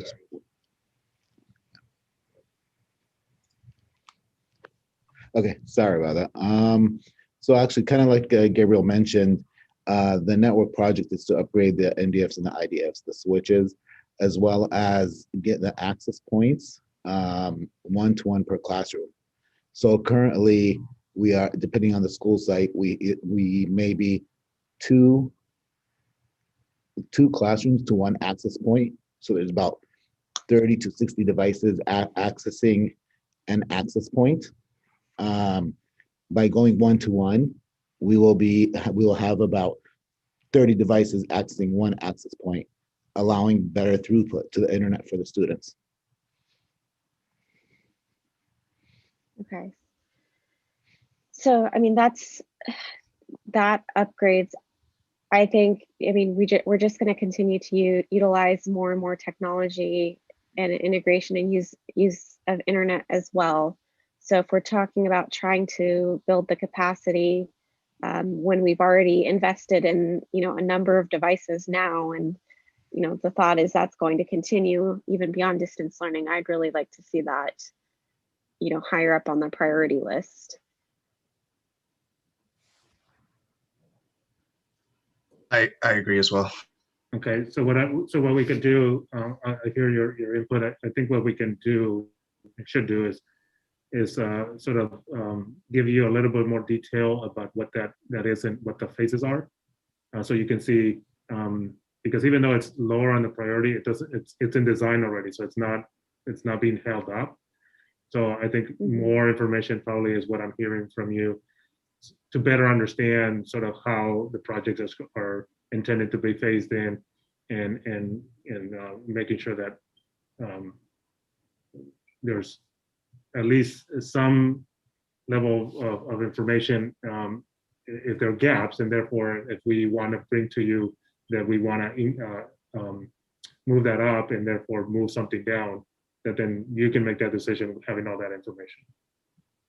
Yeah, exactly. I think that would be important, because I do, even if it is in phases, I think it's important for us to consider how we're trying to upgrade, make those network upgrades to our infrastructure sooner than later, to help us build our capacity again.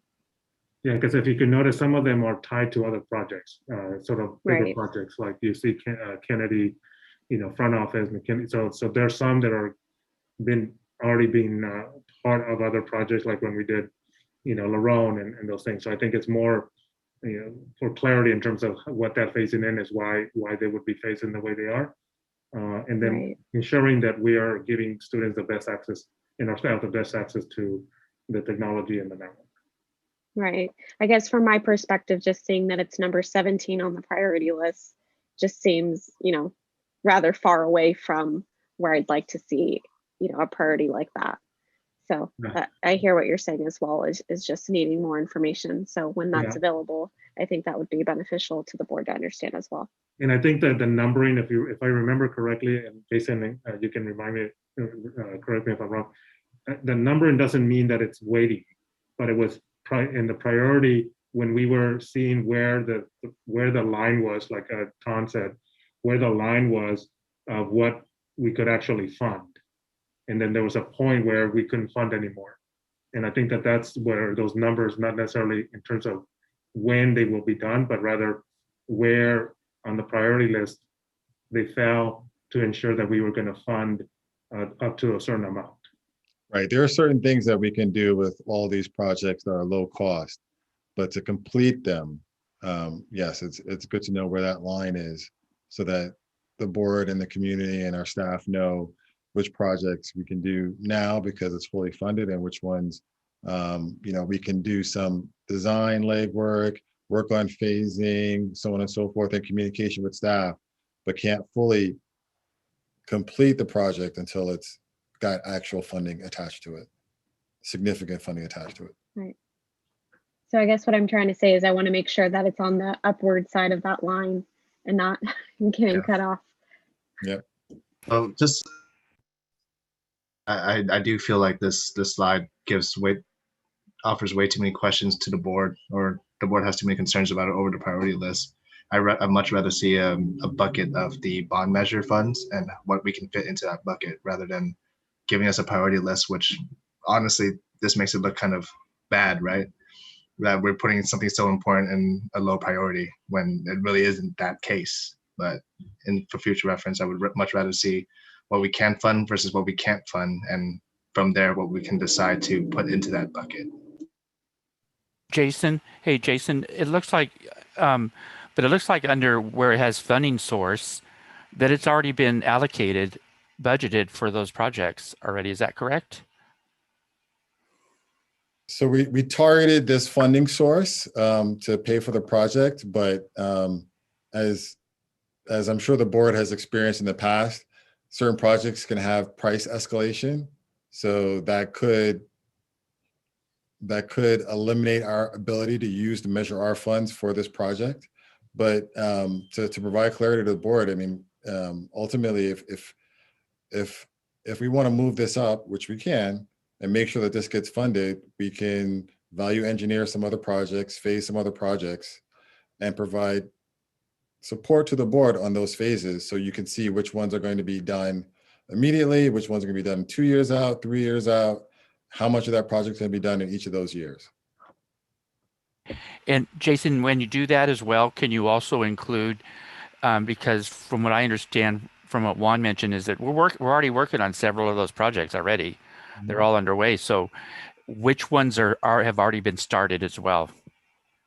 Yeah, that's the last column is our best way of showing you on one page which ones are in design, which ones are pending. So there's a little bit more legwork that we need to do before we start putting money into it. But yeah, we can do that. We can provide an updated report that has more detail. Jason, I guess if I'm looking up here at pending and in design, I guess pending would be first, right? And then in design, or is it the reverse? What's first and what's second there? So, sorry. I'm sorry, Gabriel, go ahead. So in design we're actively working on the project. Pending, yep. We need more assumptions to move forward with the project. So for example, the parking lot at Los Arboles, we had a discussion with the board about a potential option of partnering with KIP. Yes. Over at Los Arboles to do the parking lot. Mm-hmm. Their matching contributions on that particular project was very low. So now we're looking at doing a different parking lot improvement, which will add certain stalls to it, but it's only a few stalls as opposed to a more extensive parking lot. So working on those assumptions so that we could have something to present to the board at a future date to say, hey, does this look good? Is this something that you think would benefit the school site? We're also having conversations with our site administrators to get input on this plan. And then once we have more information on that, and once we have approval, proof of concept, if you will, then it will go from pending to in design. And you know what would be good in the future, and of course this is in the future because we're in the COVID period now, but in the future, once all this COVID is over with and we're able to somewhat return to normal times, is kind of see the projects in action or physically, in terms of what we're seeing here on the paper, but kind of see exactly what took place out there. Like the at Santee, the solar array installation. I definitely would like to see how that's going to come out, but that's still in design right now, though. That would be interesting. Anyway, but in the future, hopefully, maybe over the summertime, if things die down, we can take another bus trip around the district and kind of take a look at where we're at. Yes. Physical. Yes, I do miss the tour opportunities to showcase in person what's going on at each of the sites. Obviously, that can't be done very easily now with social distancing in place. But yes, once the pandemic is over, we will definitely restart the bus tours with the board so they can see what's going on. Be good. Great, thank you. So what's Superintendent Cruz or Jason or Gabriel? I know there's, I guess we'll continue with the presentation then, unless there's other questions. I think that was the. Oh, is that the last area? Yeah, the remaining slides kind of just give you a campus overview, an aerial view of the master plans, and kind of the areas of where work will be completed. So, and then in terms of this item, it's to approve the priority list. So based on all the feedback, is that some is? Thank you for that, Board President. Hearing you and having the questions that came up, what we'll do is go back and bring back a little bit more detail and from what I've heard, and we can then have you look at the different priorities and what's funded and then what's not, and then you can approve them. And that's not much. And for now, I think this was just a good starting point for us to share where are the projects and what else needs to be done. Definitely. Thank you for that response. And thank you, Gabriel and Jason as well. And Mike as well, who's on, not sure if he's still on, but earlier as well. it definitely got a lot of information. I know other board members did as well. So if we're not taking action, is that we can assume that this was for information at this time? Correct. Okay. Thank you so much again. And we'll go ahead and go on then to item 7, consent items over 25,000.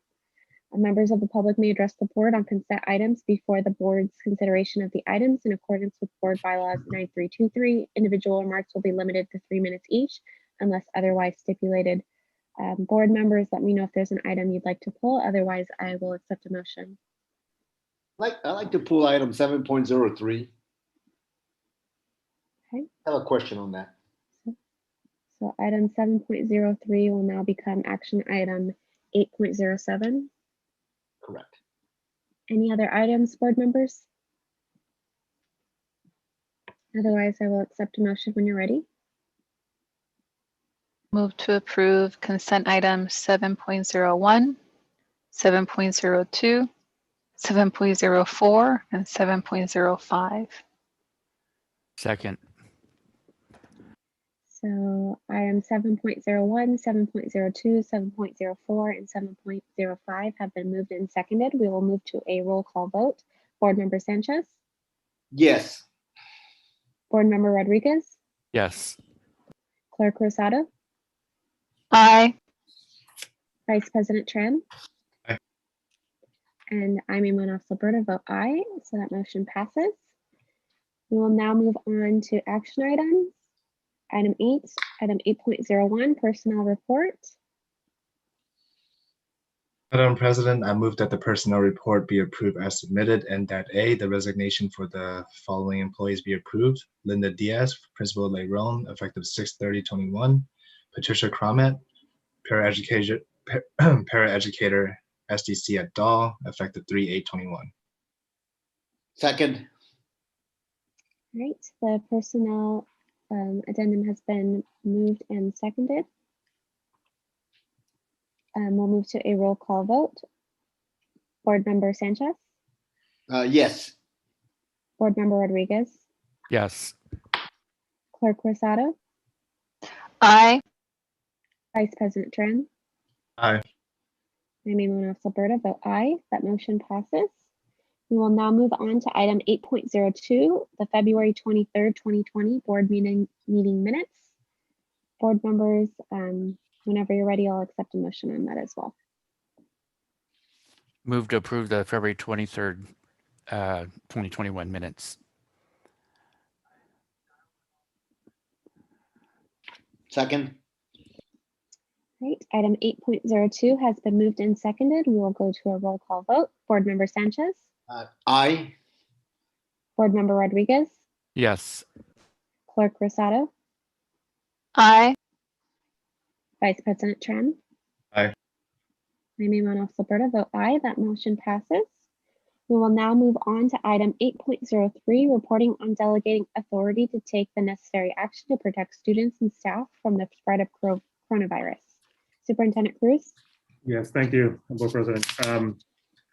I wanted to start off by asking the board if you had any questions in regards to the information I sent out on Friday that summarized the provisions under the SB 86 legislation that has allocated funds for potential in-person support for starting April 1st, and then the additional funds for extended learning opportunities for this year and next year.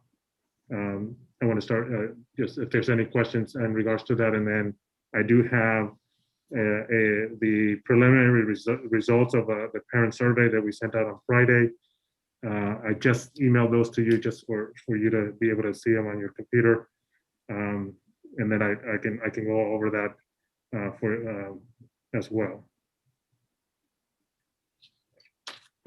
Board members, are there questions on the reopening document or SB 86? So just to put it out there, in this survey, it says in person, yes, 43%. That's the amount of parents who will likely send their kids to school, feel comfortable with this, and to send their kids to school in person? Correct. And then the other, it was a mix, mostly was no's and maybe some yeses.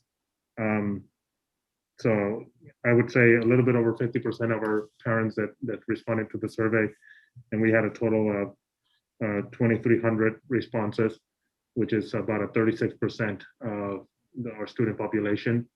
And this was as of this morning. The survey doesn't close until tomorrow. We did send a reminder email yesterday. So I don't anticipate a whole lot more between now and Wednesday, but I will update this and send it to you once it officially closes.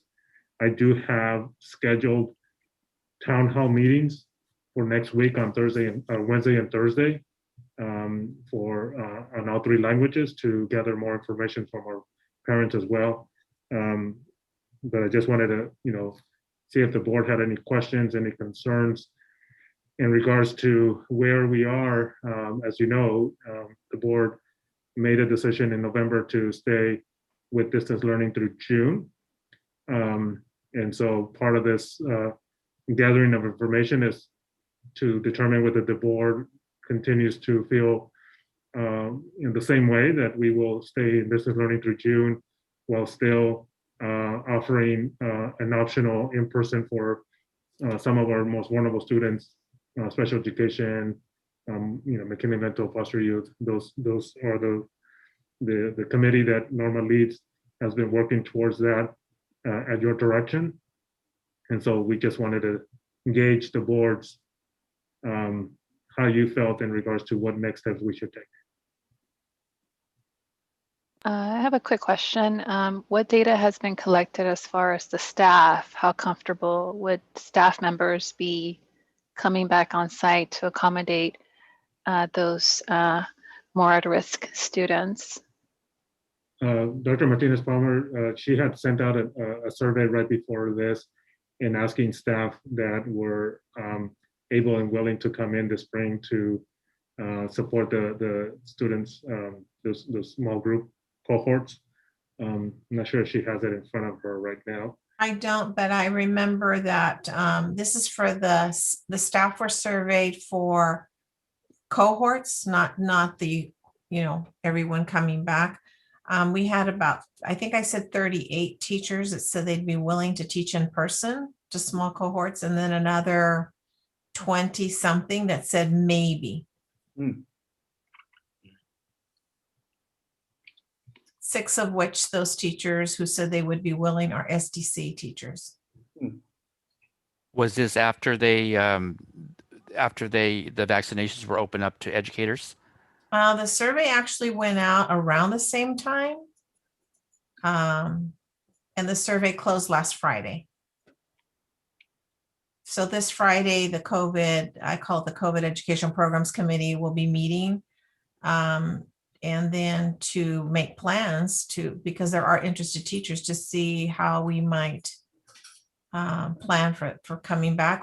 Superintendent Cruz has asked me to, the next meeting, maybe come back to you with a plan for starting after April, after the spring break.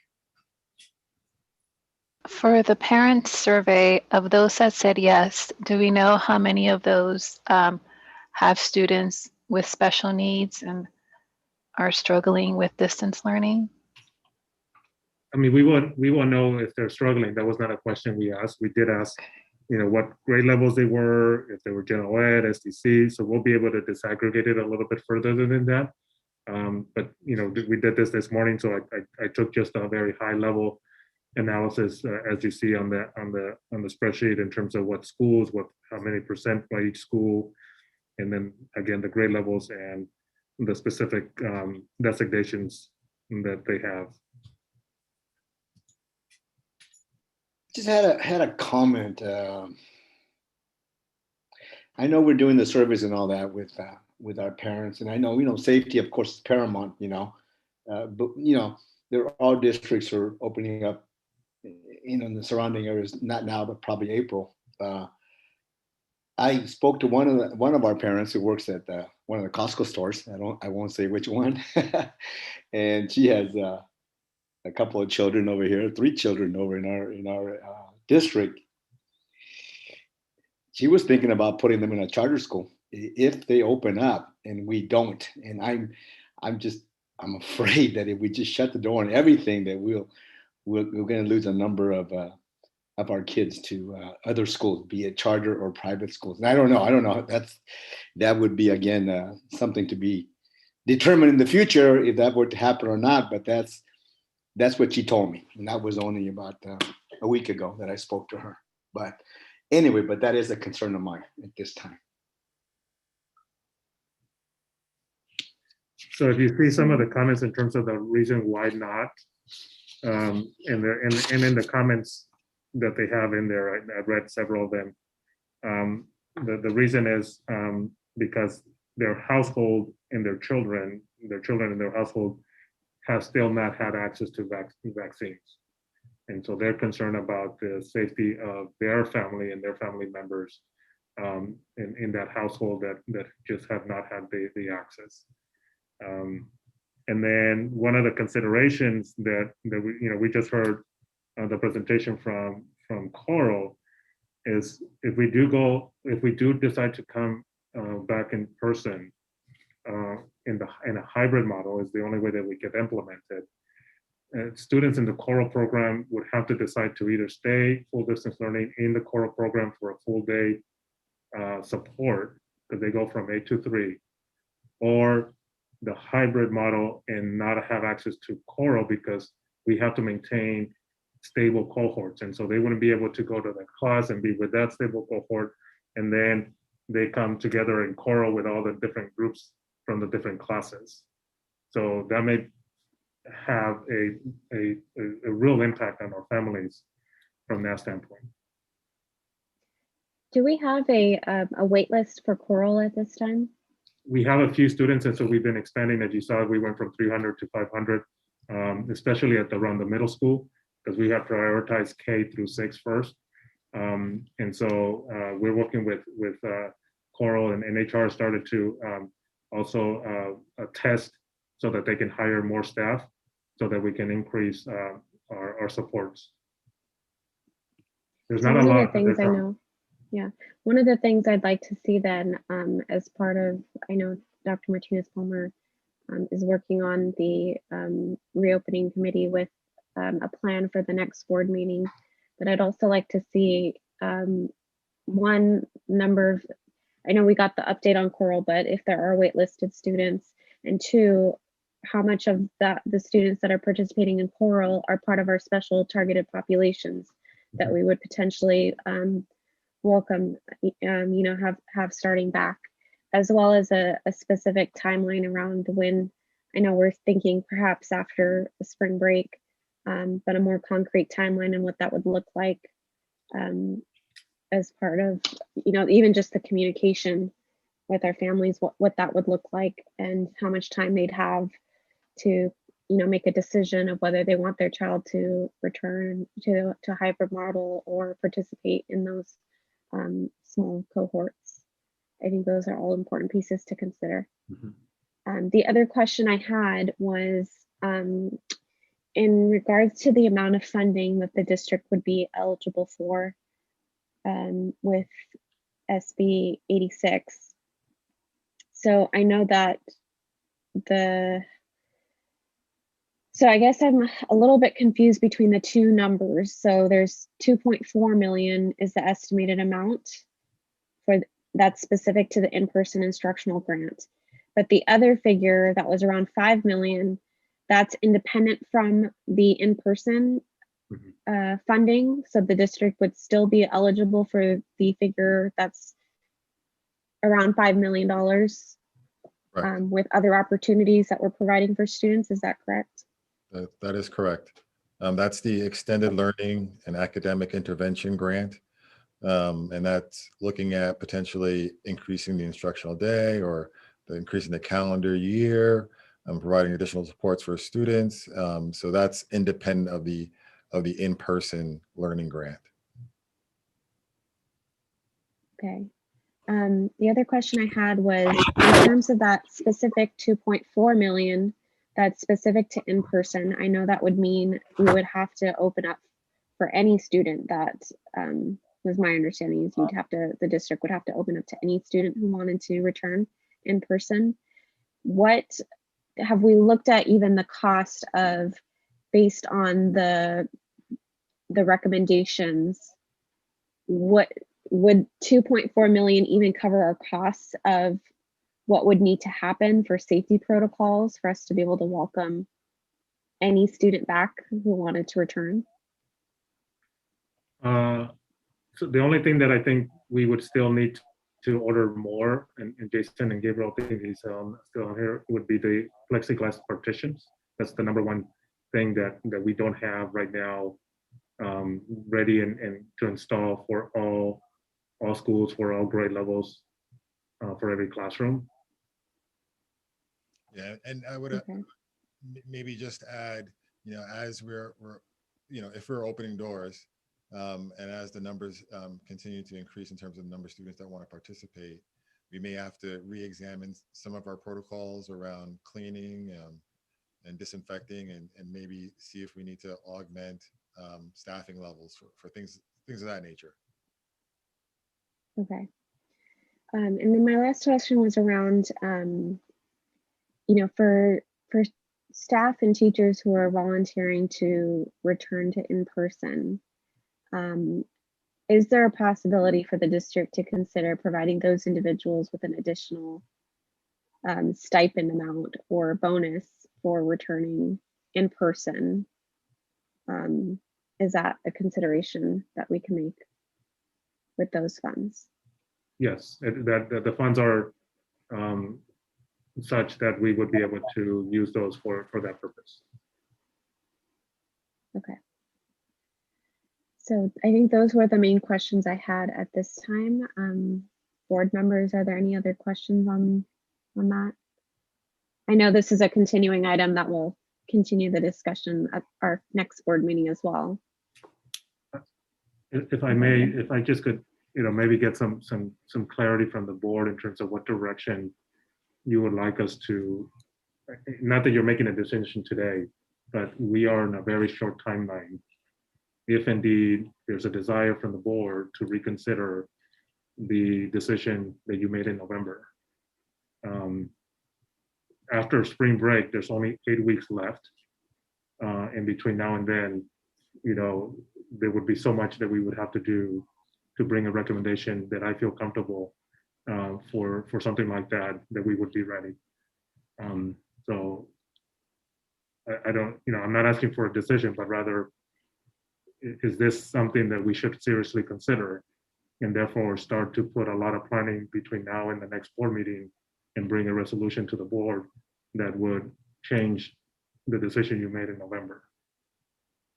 Juan, I have a lot of faith in the district leadership and with our teachers in terms of that. So continue to, and Norma, I appreciate you surveying the teachers and the staff about coming back as well.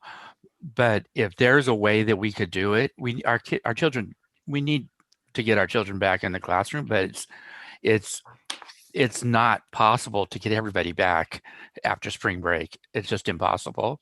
So what my recommendation would be is if you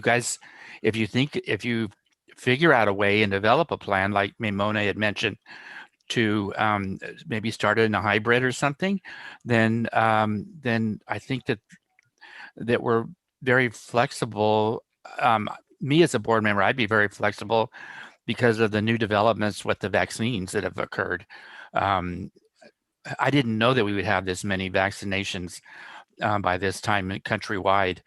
And it looks a lot, the curve has gone down a lot in our state. In fact, in Santa Clara County, the number of cases has gone down dramatically more than the average throughout the state. So maybe go from there. And I know I would be open to any opportunities to bring some of our kids back into the classrooms.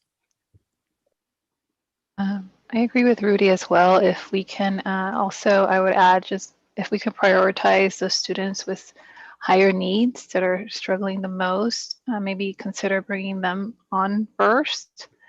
Yeah, and as long as there's a solid plan for the staff on how to return back on campus, yeah, I think, and the communication is clear to the parents and they know what to expect. Yeah. So let me just, I guess, let me just make sure I'm clear in terms of what I'm asking. Is the board's intent for us to move forward to meet the guidelines as stated in the reopening funding, which means all grade levels offer the opportunity for all grade levels K through 6 and 1 grade level in middle school? Or what I'm hearing is do your best to try and bring as many students that are able and willing with it, matching them with the staff, and this is what we've been working towards, but not the other one, because the other one says we have to offer anybody that wants to come in, and we have to offer every grade level, K through 6, and a 1 grade level middle school to be able to access the funding. If we're not worried about that, and we're just saying, bring as many as we can, working with the teachers that are willing and able to do so, that's what we've been working towards already, but those are two different things. So speaking for myself personally, as one individual board member, I would say it's the latter. Our goal is to get as many students back into a physical classroom in person as possible. Obviously, considering the priorities that the board has already taken action on. In addition to that, maximizing what we have and really being strategic about the opportunities we're providing with Choral in conjunction with any small cohorts and teachers and staff who are willing to return to in-person. Because I think the biggest, one of the biggest considerations we need to take into account is, our community is still one of the harder hit communities with COVID. COVID has not, been eradicated. Not everyone has had access to vaccines yet. We're making good progress, and I'm very confident in that. But I think it's important when we take into account, surrounding districts or what X district is doing versus our district, we need to also recognize that a lot of our families, individuals, the adults are essential workers. They're at a greater risk with COVID. They're in the process of their vaccinations, but they're also multi-generational households. And so there's a lot more risk and exposure there, even if children are still just, carriers and may not experience symptoms as severely. So from my perspective, I really think it's important. Yes, our goal, we've been working towards that nonstop with reopening in person. We've made great strides. I think even just highlighting today the number of students we are continuing to serve, even in those support cohorts with Choral, that is incredible work that, that our district with the partnership with Choral has been able to accomplish.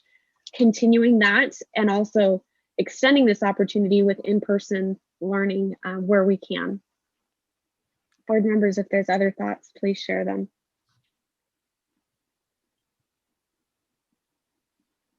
Well, that was a little wordy, but I agree with Carrie that we should look at those students who are in most need of in-person instruction and keep that in mind as we move forward.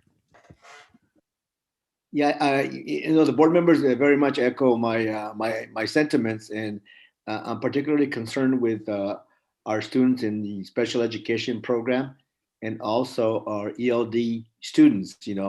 That studies have shown that the distance learning is very much not at the same level as classroom learning. And so anyway, but it's got to be done, of course, safely. And and we would definitely have to work with our union, with our teachers on our classified in terms of having any classrooms open. So I guess that's the tall order that we're looking at right now. Thank you. Ramona, just to clarify, when you were speaking about pursuing a path to bring back as many students as possible to the school district. So we've been working under your direction that we look at bringing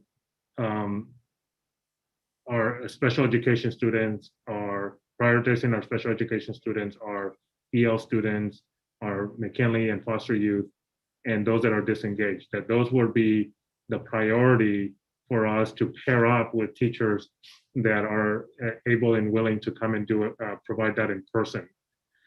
So that's what Norma and the committee have been working towards when we deemed it safe, and that was the board's direction in November.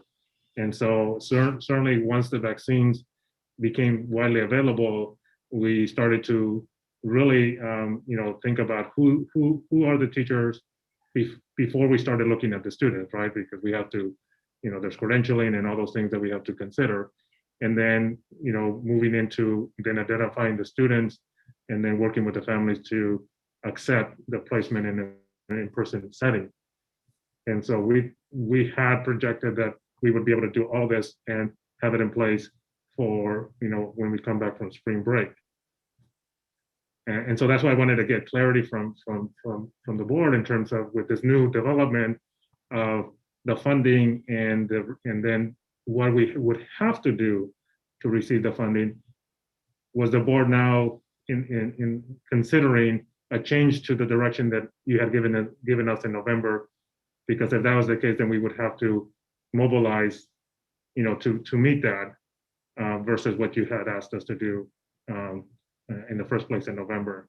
And so I appreciate the clarity, especially, from board president in terms of understanding that that's one component, and also continuing to work with Choral and bridging as much of the needs from the community as we can, and not necessarily just completely opening the door open for everybody to come back in order to access that funding. That's what I got from the different comments from the board. So if I had it wrong, I'd like to, if you could just make sure that I'm clear on that.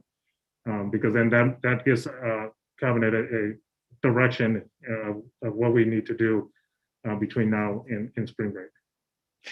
Juan, I was going to ask, did you want us to rescind the earlier resolution in terms of you being able to go forward with some other plans at this point, or what would we have to do as a board?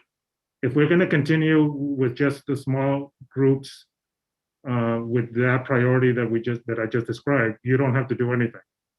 Okay. You would have to rescind your November decision if you want us to meet the provisions under SB 86. That would require board action. Well, and just to be clear, it's not all of the provisions of SB 86 because there's other funding available that we can still access. Yeah, thank you for that. The provisions under SB 86 that require about the reopening for in-person. The provisions of SB 86 that are related to the extended learning, and Jason has it memorized better than I do. I just say extended learning. Those, we don't have to do anything other than put a plan together between now and June 1st, when you have to approve that plan for how those funds will be used to target the supports for students, specifically students that didn't come to kinder or students that were disengaged. So we are in the status setting up the template for that plan to be developed and submitted to the board for approval prior to July 1st. So yes, that part is not what I'm referring to. Okay. And we really don't have to rescind it. All we have to do is just amend it. I mean, we don't really have to rescind the motion. We can just amend it based on the new situations that are occurring.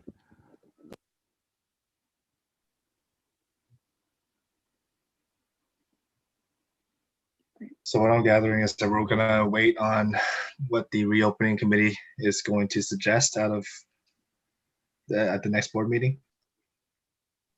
So yes, we would bring to you a plan for the implementation of the small specialized group in person as the board outlined in November. That's what we would bring for your consideration on the next board meeting, so that we would be able to implement after spring break. And those provisions will not be enough to satisfy the SB 86 in-person instruction funding. No. Okay. Juan, when is spring break again for the district?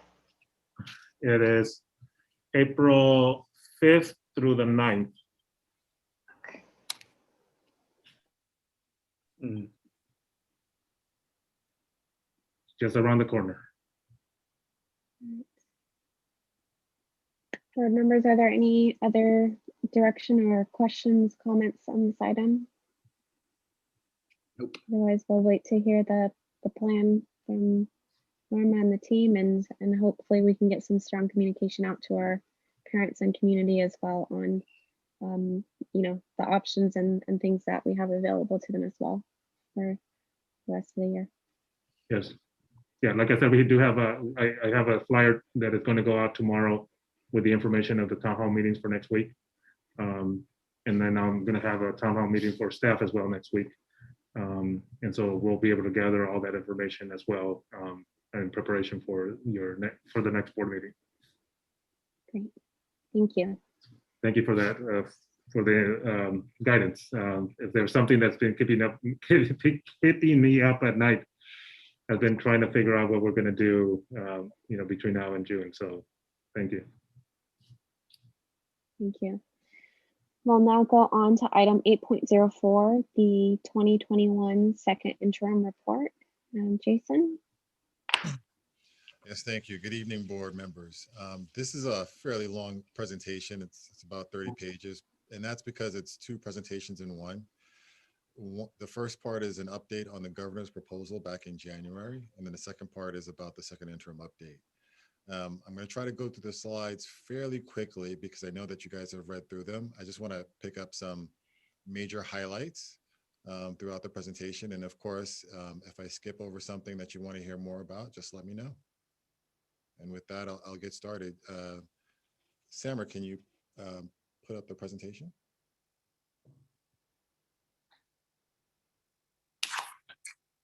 He's trying to get it. Do you have it right there? And I can give you access to.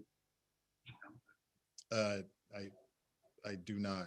Okay, well, he's going to get it. Okay.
I have it up now if you want to give me sharing access.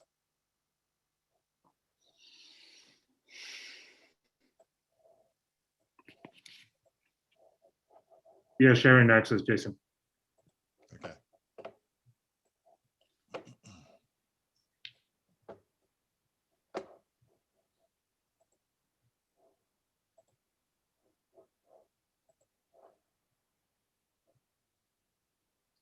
Can everyone see the screen? Yes. Yes. Great. All right, so as I said before, this is a long presentation, so I'm just going to get right into the slides here, and I'm going to just do the highlights. So again, it's a two-part presentation. First part is over the governor's budget proposal, which talks about a super COLA, and then the second interim update. Again, this is our budget cycle. We are in the month of March where we have to provide our second interim update based on Ed Code and have the board take action on the second interim update. Here are some of the themes that were discussed during the governor's budget proposal that was presented to various school districts throughout the state of California. And basically the governor's proposal focused on protecting jobs, protecting small business, and making sure there's equitable access to housing, healthcare, and education for all Californians. He continues to push forward with his Cradle to Career initiative, making sure that we have early access to supports for our children, and making sure that we support them through their educational career to the point that they have a profession that they are proud of.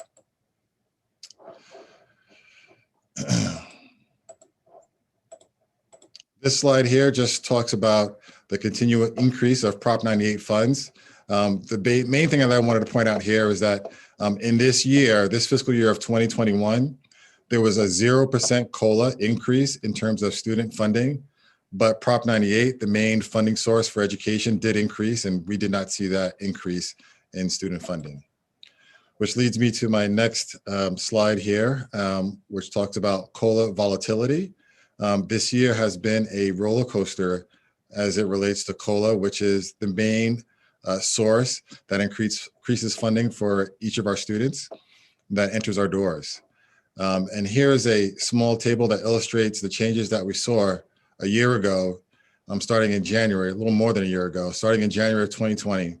We were looking at a 2.7% increase in COLA under LCFF that would increase funding for our students. And as you can see in the years to follow, 2.8, 2.6.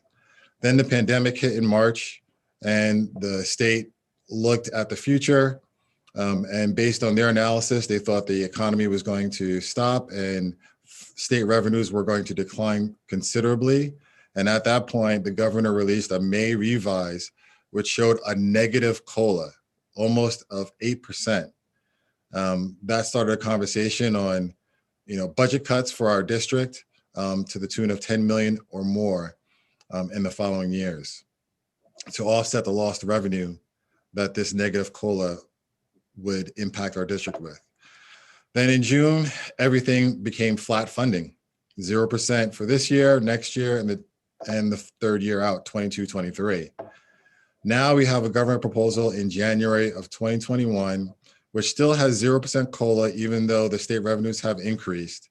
And now in year 21, 22, he has a 3.84% increase for LCFF funding for school districts, which is what we are referring to as the super COLA. And then in year 22, 23, just under 3% of an increase in revenue. This is welcome news. I would not say, Governor, take this back. This is welcome news, but I just caution all of us that, are we going to have another roller coaster ride over the next few months in terms of the state's budget and what they're projecting to give to us school districts to support our educational program. I'm not going to go over this slide too much, but the one thing that I wanted to point out is that even though we're getting the 3.84% increase to LCFF COLA in this proposal that has not been approved by the state, not every program is going to receive that increase. Special education and other categorical programs will receive 1.5% of an increase.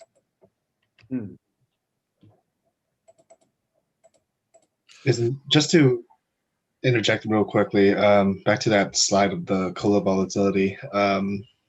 This still is the second interim, and we're expecting it to change in the May revise. Maybe there's something happens and he wants to split the COLA and have it affect into 2021. Is that a possibility?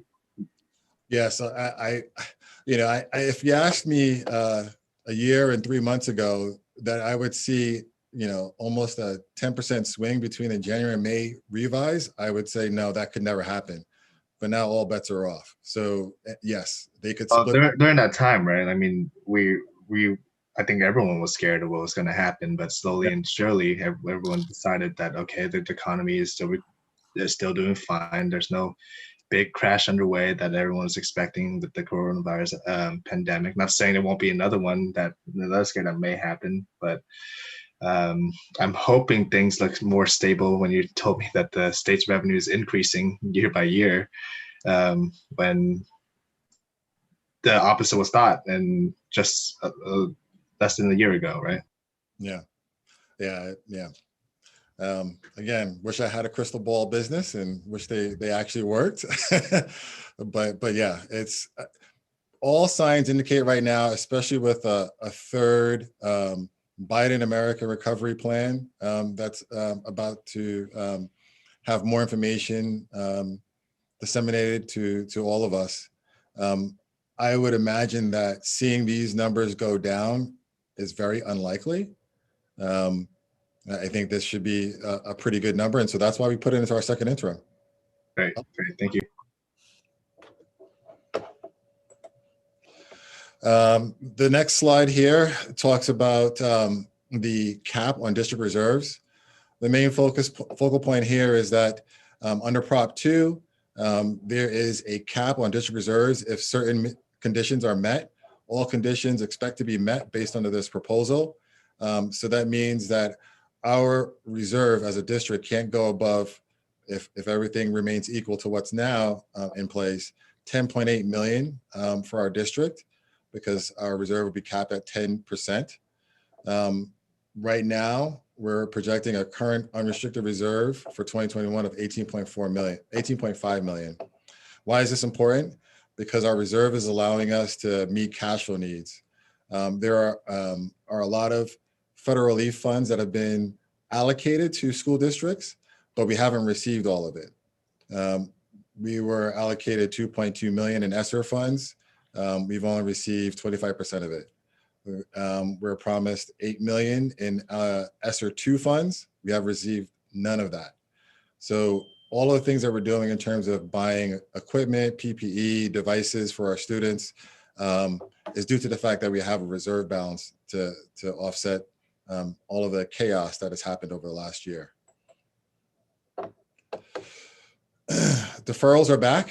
For those of you that remember, in the past, the state issued deferrals saying that, hey, we know that we owe you $100 million, but we're only going to give you 90 million because we don't have enough cash for your district at this point in time. So they are back. We have more deferrals. 11.4 million of our revenue under LCFF is being deferred to next fiscal year. Thankfully, we have a reserve that can allow us to still meet payroll, still pay our bills without going out for a loan or borrowing from other funds. But if we do have to go down that road, we do have some funds in our bond fund that we can utilize for short-term cash flow needs. And then if we need to, we'll explore going out for a tax and revenue anticipation note, which is essentially a loan to meet our cash flow needs. The only downside to that is it takes money out of the classroom because you have to pay the interest expense on that loan. Here's a slide that I put in here. I was going to go over this because we haven't talked about it. I think the slides paused. It's still on slide 10. Still on slide 10. I'm not sure how to correct that. Maybe just stop sharing your screen and share your screen again, Jason. Okay.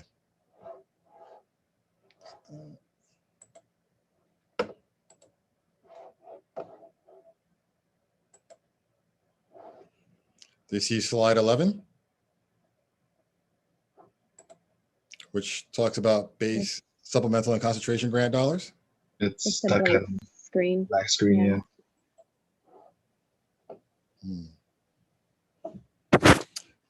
I guess, Samar, do you happen to have the presentation up? There it is. There it goes. It's on slide 12. Okay. So this is the funding formula under LCFF. So I'm not going to go into too much detail on this unless you have questions. just to save time to get to other points. This is an illustration based on the proposal in January, how much our LCFF revenue will increase for the next 3 years, starting in year 21, 22. We go from 72 million in first interim to 74.8 million now with this super COLA of 3.84. In year 22, 23, we go from 66.6 million to 71.2. And in year 23, 24, we go from 64.3 to 70.7 million. So COLA makes a significant difference for our district. And of course, we hope that these numbers are the final numbers and get adopted by the state for next year. Again, this is a slide to just reiterate once again that special ed does not get the super COLA of 3.84. They get COLA of 1.5. And then also there is going to be another early intervention grant. One was previously provided to school districts in 2019-20. We're going to have another one in year 21-22 if this budget proposal passes, and that will generate at least $590,000 for our district to go towards special education and early intervention. The funds are unrestricted, so we could utilize them in other ways if we don't need it within that realm of early intervention. Jason, Summer has it ready if you want to show it, because right now it's a bit small. So if okay, yeah, that'd be great. I'll stop sharing.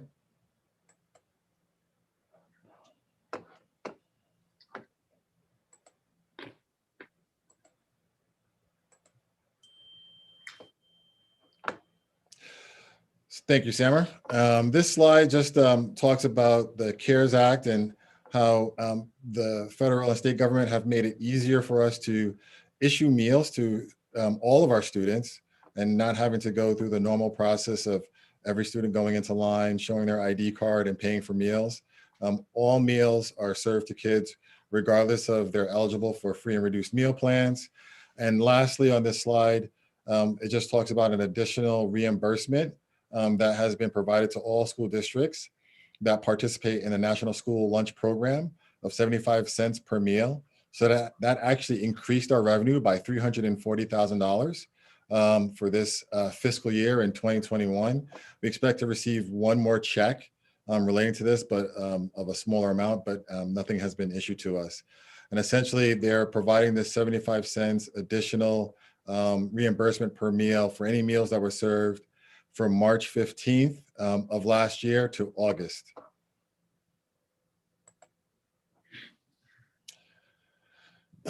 So as mentioned earlier, this slide provides some information relating to the federal stimulus package that was passed in December of 2020.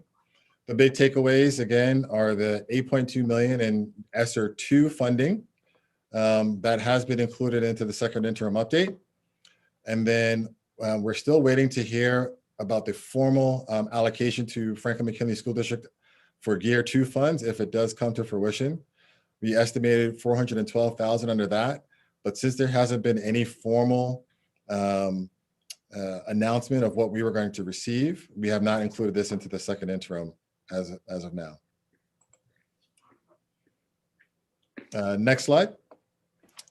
This slide, I was going to try to have a little fun with this one, but I think we've talked about SB 86 and AB 86 at length. But the joke here on this slide is that we were trying to put this slide together for the board for the presentation. And as we were putting together, information moved rather quickly in terms of the approval of SB 86 and AB 86. So this slide is no longer relevant. If you go to the next slide, I think we've talked about this program at length, but this is information on the in-person program and the grant related to it. The one thing I think we haven't mentioned previously is that if you are not able to open up your schools by April 1st, there is a provision that would reduce the funding by 1% each day between now and May 15th. And if we don't open by May 15th, you forfeit the full grant that could be eligible for Franklin-McKinley School District. Next slide. This slide talks about the expanded learning grant. And again, this one is the 5.1 million. And again, if you have any questions, let me know, but I think we've talked about this at length. So I'm going to move on from that slide. Next slide. This is just a reminder that the CalPERS employer contribution rates continue to increase. This shows you the increase over the next few years. And the last column shows you the impact, the increase change year over year based on the increase in the employer contribution rates. Next slide. This is CalSTRS, and this talks about the change again. And on the bottom slide, it shows you the 101,000 increase that we would expect for the next year, 21-22. Next slide.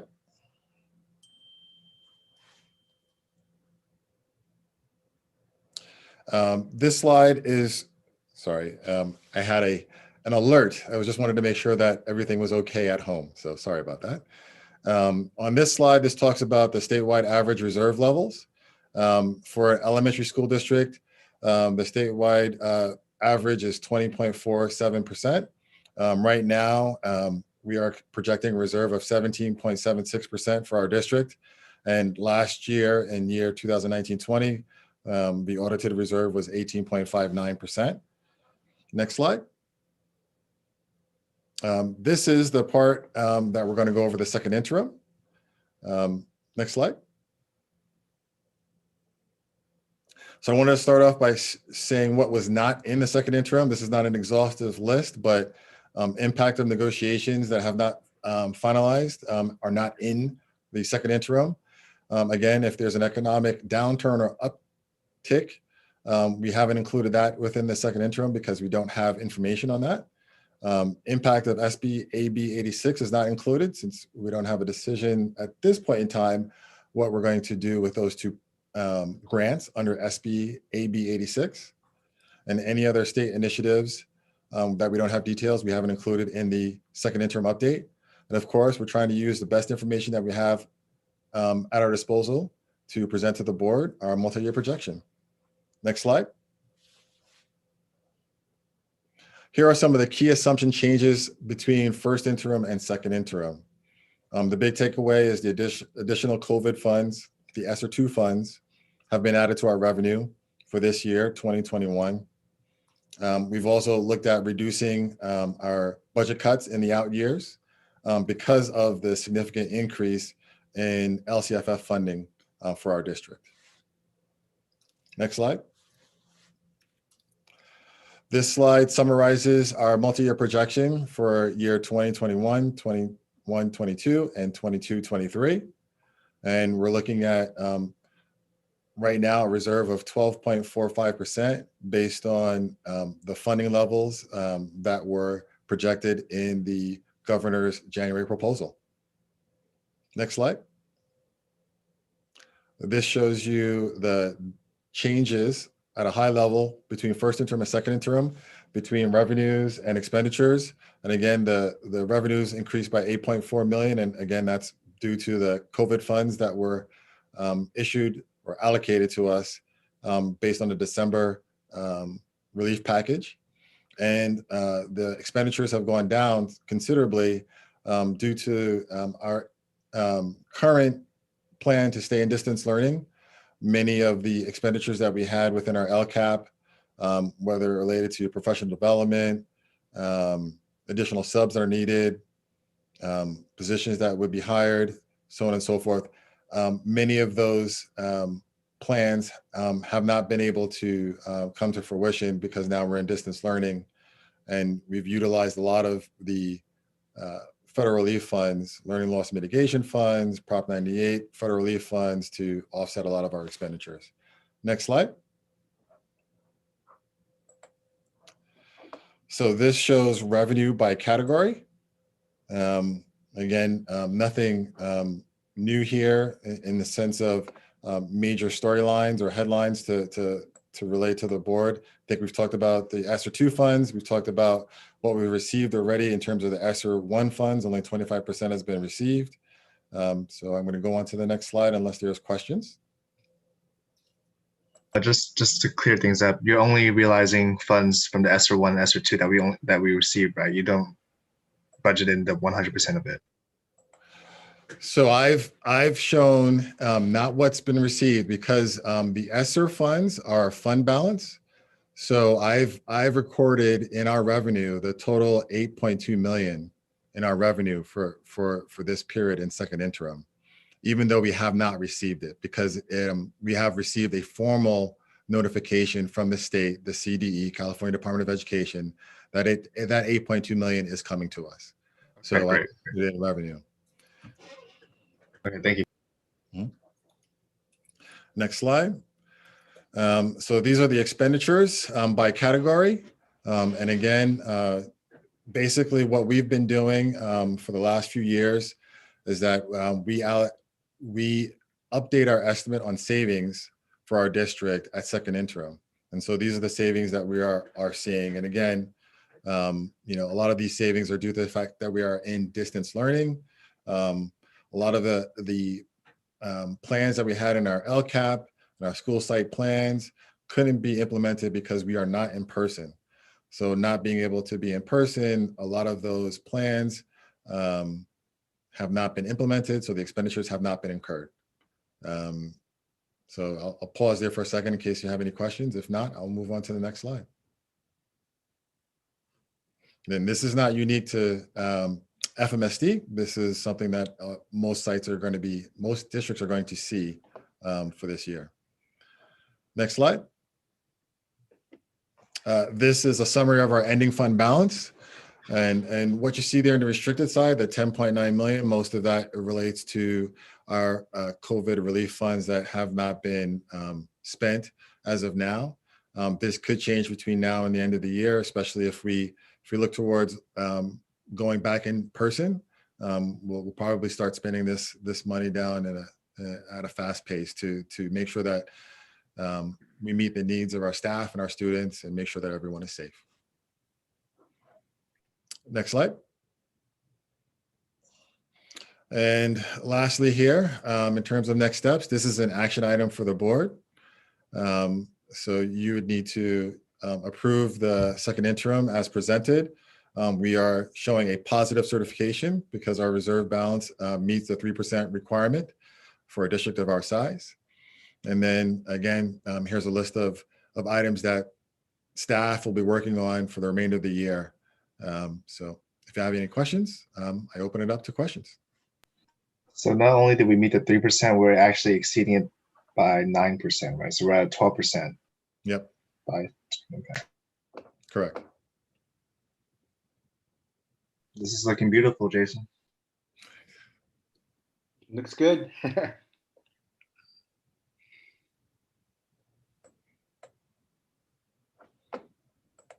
You know what's good to see? What's good to see is that originally we were looking at a worst case scenario, you know, with COVID and everything else that was taking place, and things turned around. So in that sense, that was great news, especially with the economy of California really doing well, you know, to the point where we got a substantial increase. So that definitely was helpful. So I was very glad to see that. And we'll see what the future holds, but hopefully we won't. We'll continue doing good, and the economy, you know, picks up even more so with people going back to work and so on. So anyway, something to hope for in the future. Thank you, Jason. That was very good. Great presentation. A lot of information. Thank you. Yeah, I want to echo what George says. This presentation, the breakdowns you gave us is amazing to see, even with the breakdowns of the expenditures, just to see what happened between the first interim and the second interim. Gives us a better idea where our money is being spent and how it's being diverted during this pandemic. But I guess we'll see what happens next and just hope that the government doesn't take back what they've promised us in this the second interim. Correct. Thank you. Thank you, Jason. I know my internet cut out for a second, so I had to rejoin. But did other board members have any questions or comments? I think everything I had was covered already. now. And I believe this is a an action item. action item, yes. So I'll accept a motion whenever we're ready. Move to approve the second interim as presented. Second. All right, the second interim report has been moved and seconded for approval. We'll go to a roll call vote. Board Member Sanchez, Yes. Board Member Rodriguez, Yes. Clerk Rosado, Aye. Vice President Tran, Aye. I'm Mona Silverdale, vote aye. That motion passes unanimously. Before moving on, board members, I know we are approaching our 10 p.m. Cutoff here, so I will accept a motion to extend our meeting past 10 p.m. I'll make the motion to extend our meeting past 10 p.m. tonight. Second. All right, that motion has been moved and seconded, so we'll go to a roll call vote. Board Member Sanchez, Aye. Board Member Rodriguez, Yeah, okay, yes. Clerk Rosado, Aye. Vice President Tran, Aye. I'm Mona Silverdale, vote aye. So that motion passes. We're going to go to item 8.05, Assistant Superintendent's Contract Extensions for Assistant Superintendent Van, Martinez Palmer, and Bradley. And Annette, are you covering this for us? Sure. I submit for your review the Assistant Superintendent Contract Extensions for Ed Services, Business Services, and Human Resources. Thank you. Board members, any comments or questions on these extensions, contract extensions? I just want to take a moment to thank our assistant superintendents for all the hard work they put in. A lot of work at that level, and definitely part of the village, as we say. You know, it takes a village, and they're very, very much a part of the village from the district office. So anyway, but I just want to give them a big thank you for all the hard work they put in. I will definitely echo those comments. It's always so helpful to have information explained in a really thorough way. And whenever I've had questions or other board members I've seen have questions, the accessibility to our staff and community,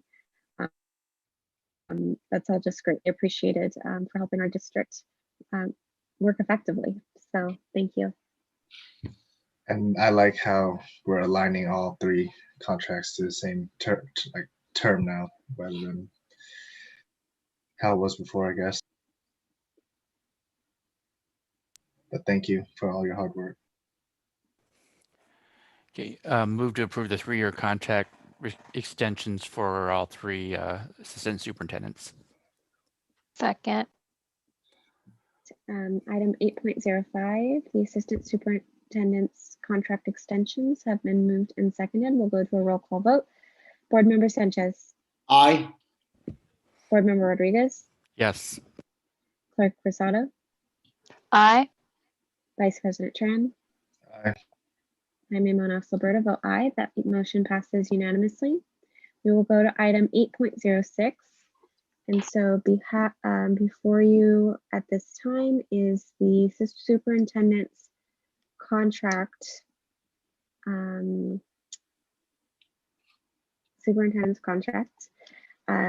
proposed renewal for the contract for the term of 3 years with the provision to extend it by an additional year at the commencement of the 3rd year. The annual contract is in the amount of $242,254.34 per year, with increases in steps 2 and 3 of the salary schedule at 2.5% after 2 consecutive positive evaluations. The first step increase being possible at the end of next year's evaluation cycle. So board members, now is the time for that. Any discussion or comments on this item?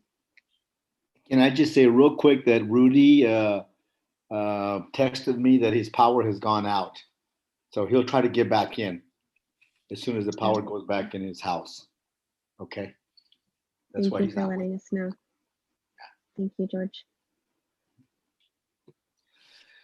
Well, I just want to also just thank Juan for all the hard work he does, up here, and especially this past year when he's worked doubly hard to make sure that our district is taken care of. Of course, our employees are taken care of, our kids, community, parents, so on. So I just want to thank him for all the hard work he's put in, not only this year, but past years, in keeping our district afloat and making sure that we move forward in terms of the education of our kids. Yeah, I mean, to add on to that, it's not something that the board takes lightly, right? I mean, you were superintendent without an educational services assistant and business services assistant for a year or two, and during that time as well. So, Juan, really appreciate the work you do at FMSD, and we'll be here to support you any way we can. Can you guys hear me now? Yes. The district office also lost power. Oh my goodness. But somehow we were able to still keep the meeting going from here. So both Sam and I are on in the dark. In the dark. Oh no. I couldn't see. I could Oh, hear no. you, but I couldn't see you. You're talking on mine. So thank you for those comments. I just want to make sure that you were aware that we are still on here, even though we have lost power at the district office. Okay. Well, hopefully everybody stays safe. Be careful moving around in the dark. Board members, any additional comments or questions at this time?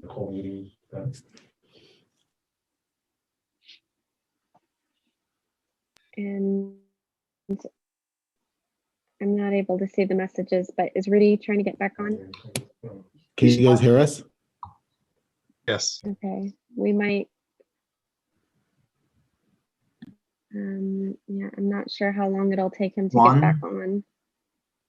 I believe we can just go for a vote. We need to have quorum. Yeah. Okay. Move to approve So we'll go ahead. action item 8.06, approval of superintendent's employment contract. Yeah. All right. Item 8.06, the superintendent's employment contract has been moved and seconded for a 3-year extension. We'll move to a roll call vote. Board Member Sanchez? Aye. Was there, okay. Clerk Rosado? Aye. Vice President Tran? Aye. And I'm Emanuel Silberto, vote aye. That motion passes. Not sure if there's a hand to speak on an item, but I guess we'll go on, and if Juan, I'm not sure if you can check on that. So we have to revisit item 7.03, which became action item 8.07. And just to clarify, the previous motion did pass 4-0 and 1 absent vote. Okay. So we're now on item 8.07, which was previously action item 7.03. George, you pulled this item. Did you have a question on this? I pulled this item because it talks about the purchasing of camera systems for our district buses, and I guess we haven't had these before. And then what's the reasoning behind the installation of these systems, camera systems on our buses at this time? Hello, can everyone still hear me? This is Gabriel Altamirano. Hi, Gabriel. Yeah. Thank you, Gabriel. Sorry, I raised my hand just to talk about the DSC. It looks like there's an outage in the area, and they are not expecting it to be restored until about 1:15 a.m. this morning. And so that's why I was raising my hand. Juan, I'm sorry, that's the only flashlight I know exactly where it's at. So I'm glad David was able to bring that to you. Actually, it's in my phone. Well, if I could talk can on you this. guys hear me now? Yes. Yeah. Okay. I can talk on this topic for a few minutes now, but I will need to call someone about the power outage. So the reason for the cameras, there's multiple reasons for purchasing the cameras.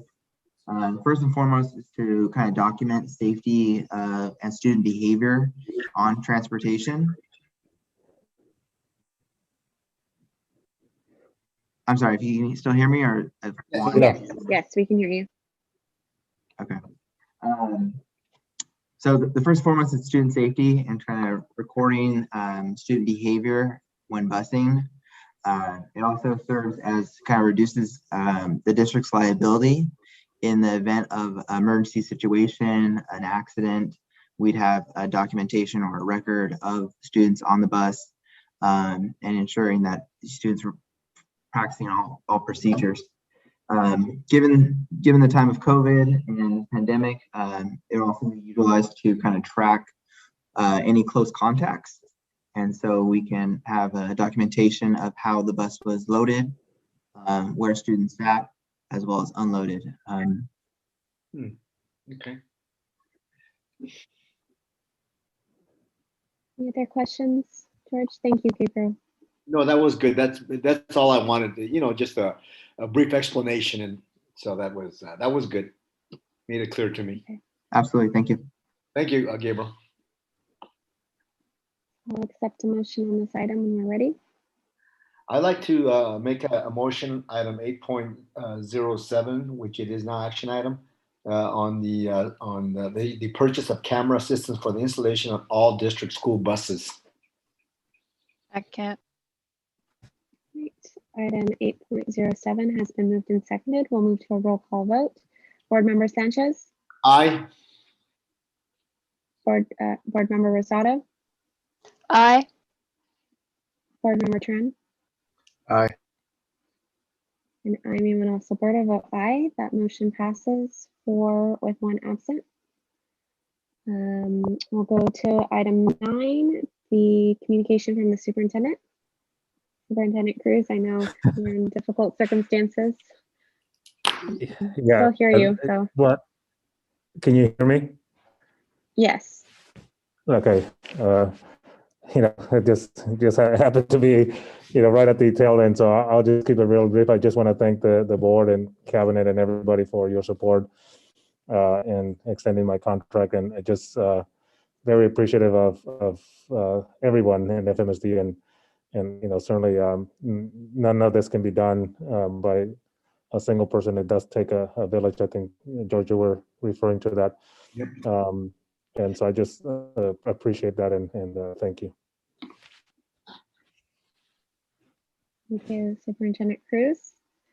We'll go to item 10, communications from the Board of Education. Item 10.01, board member reports. And we'll start with Board Member Sanchez. Okay, just real quick. I almost had the vaccine today. I went to Kaiser, and then I want the Pfizer vaccine. That's what I want. And yesterday, my son went to the fairgrounds, and they had Kaiser was doing it. They had Pfizer. Today I went. I thought, oh, they can have a Pfizer. No, they have Moderna. So I said, no, I canceled my appointment because I reschedule again. So hopefully this next time around, they have the Pfizer vaccine. And it just, I know they're all good, but still, I'm the one taking it. So I want the Pfizer. So anyway, but hopefully maybe tomorrow they will have, or Thursday they will have the Pfizer.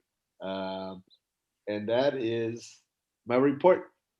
Thank you. Thank you, Board Member Sanchez. Clerk Rosado. So I am fully vaccinated. I got both doses at Kaiser, so and I feel okay so far. Yeah, that's pretty much all I have to report. Thank you, Clerk Rosado. Vice President Tran. No report. And I'll just share, I was able to participate in the Read Across America event at Franklin, and I know Board Member Rodriguez also participated in that. It was a great focus on diverse reading, diverse books, which I really enjoyed. And I also received my first dose of the COVID vaccine at Levi's. It was a great seamless experience. So again, I encourage anyone who's eligible to sign up to get their shot. And with that, I don't think Rudy's on, so we'll go on to item 10.02, agenda item requests. So we see those items that are there, including the dates that have been updated. Board members, are there any additional agenda item requests at this time? Seeing none, we'll go to item 11, future business. There's nothing there at this time. Item 12, future meeting dates. We have March 23rd board meeting, April 13th board meeting, and May 11th board meeting, which is items 12.01, 12.02, and 12.03. Item 13, closed session. The board is not returning to closed session at this time, so we'll go to item 14, which is adjournment. I'll accept a motion to adjourn. Can I ask something real quick? George? If I'm out of the area at our next board meeting in another state, can I still call in? I mean, do I have to go open the door and all that stuff, or how do? I think we had an attorney tell us that it was okay to call in remote. Is that correct, Juan? As long as we are currently doing remote, the provisions participating remotely outside of the area do not apply. Okay. But to be on the safe side, I would still just indicate that you are out of the area in participating that way, but you wouldn't have to open the door and post the agenda. Okay. All right. Thank you. That's all I had. Okay. And the hand, I'm not sure. Do you know who that is, Juan? I want to make sure it's not Rudy. He was trying to call in, but I guess he can't. Yeah. Is that Rudy calling in? Recognize the number. Let me check.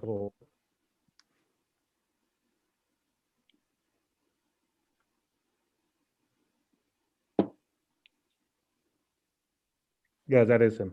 Okay. Can you unmute him if he? I know he has his hand raised.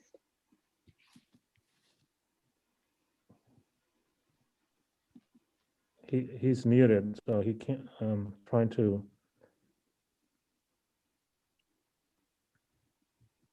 There he goes. Yes, it's me. Sorry, I'm working by candlelight now. You're back. Oh no. Well, we are at we're in item 14, I guess. but yeah. But if you have anything, feel free to share it at this time. Well, the last agenda item, I vote yes. So Okay. If you want to record that. And then my board member report, I actually had one this time. So just in less than 10, 15 seconds, I did do the Read Across America at Franklin School, the 6 different classrooms.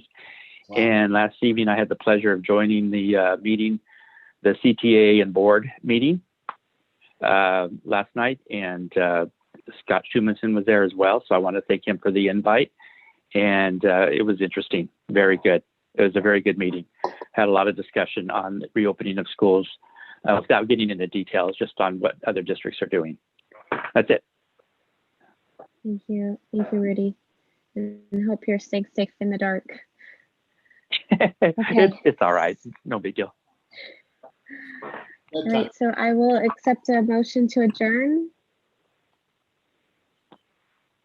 I'd like to make a motion to adjourn. Is there a second? Second. Okay, so the motion has been made to adjourn. We'll go to a roll call vote. Board Member Sanchez. Aye. Board Member Rodriguez. Yes. Clerk Posada. Aye. Vice President Tran. Aye. And Mimona Silverdale vote aye, and the meeting is adjourned at 10:05 p.m. Stay safe, everyone who's at the district office or in the dark right now. Hopefully you get your power back soon. All right, have a nice evening. No problem. Good night. Good night.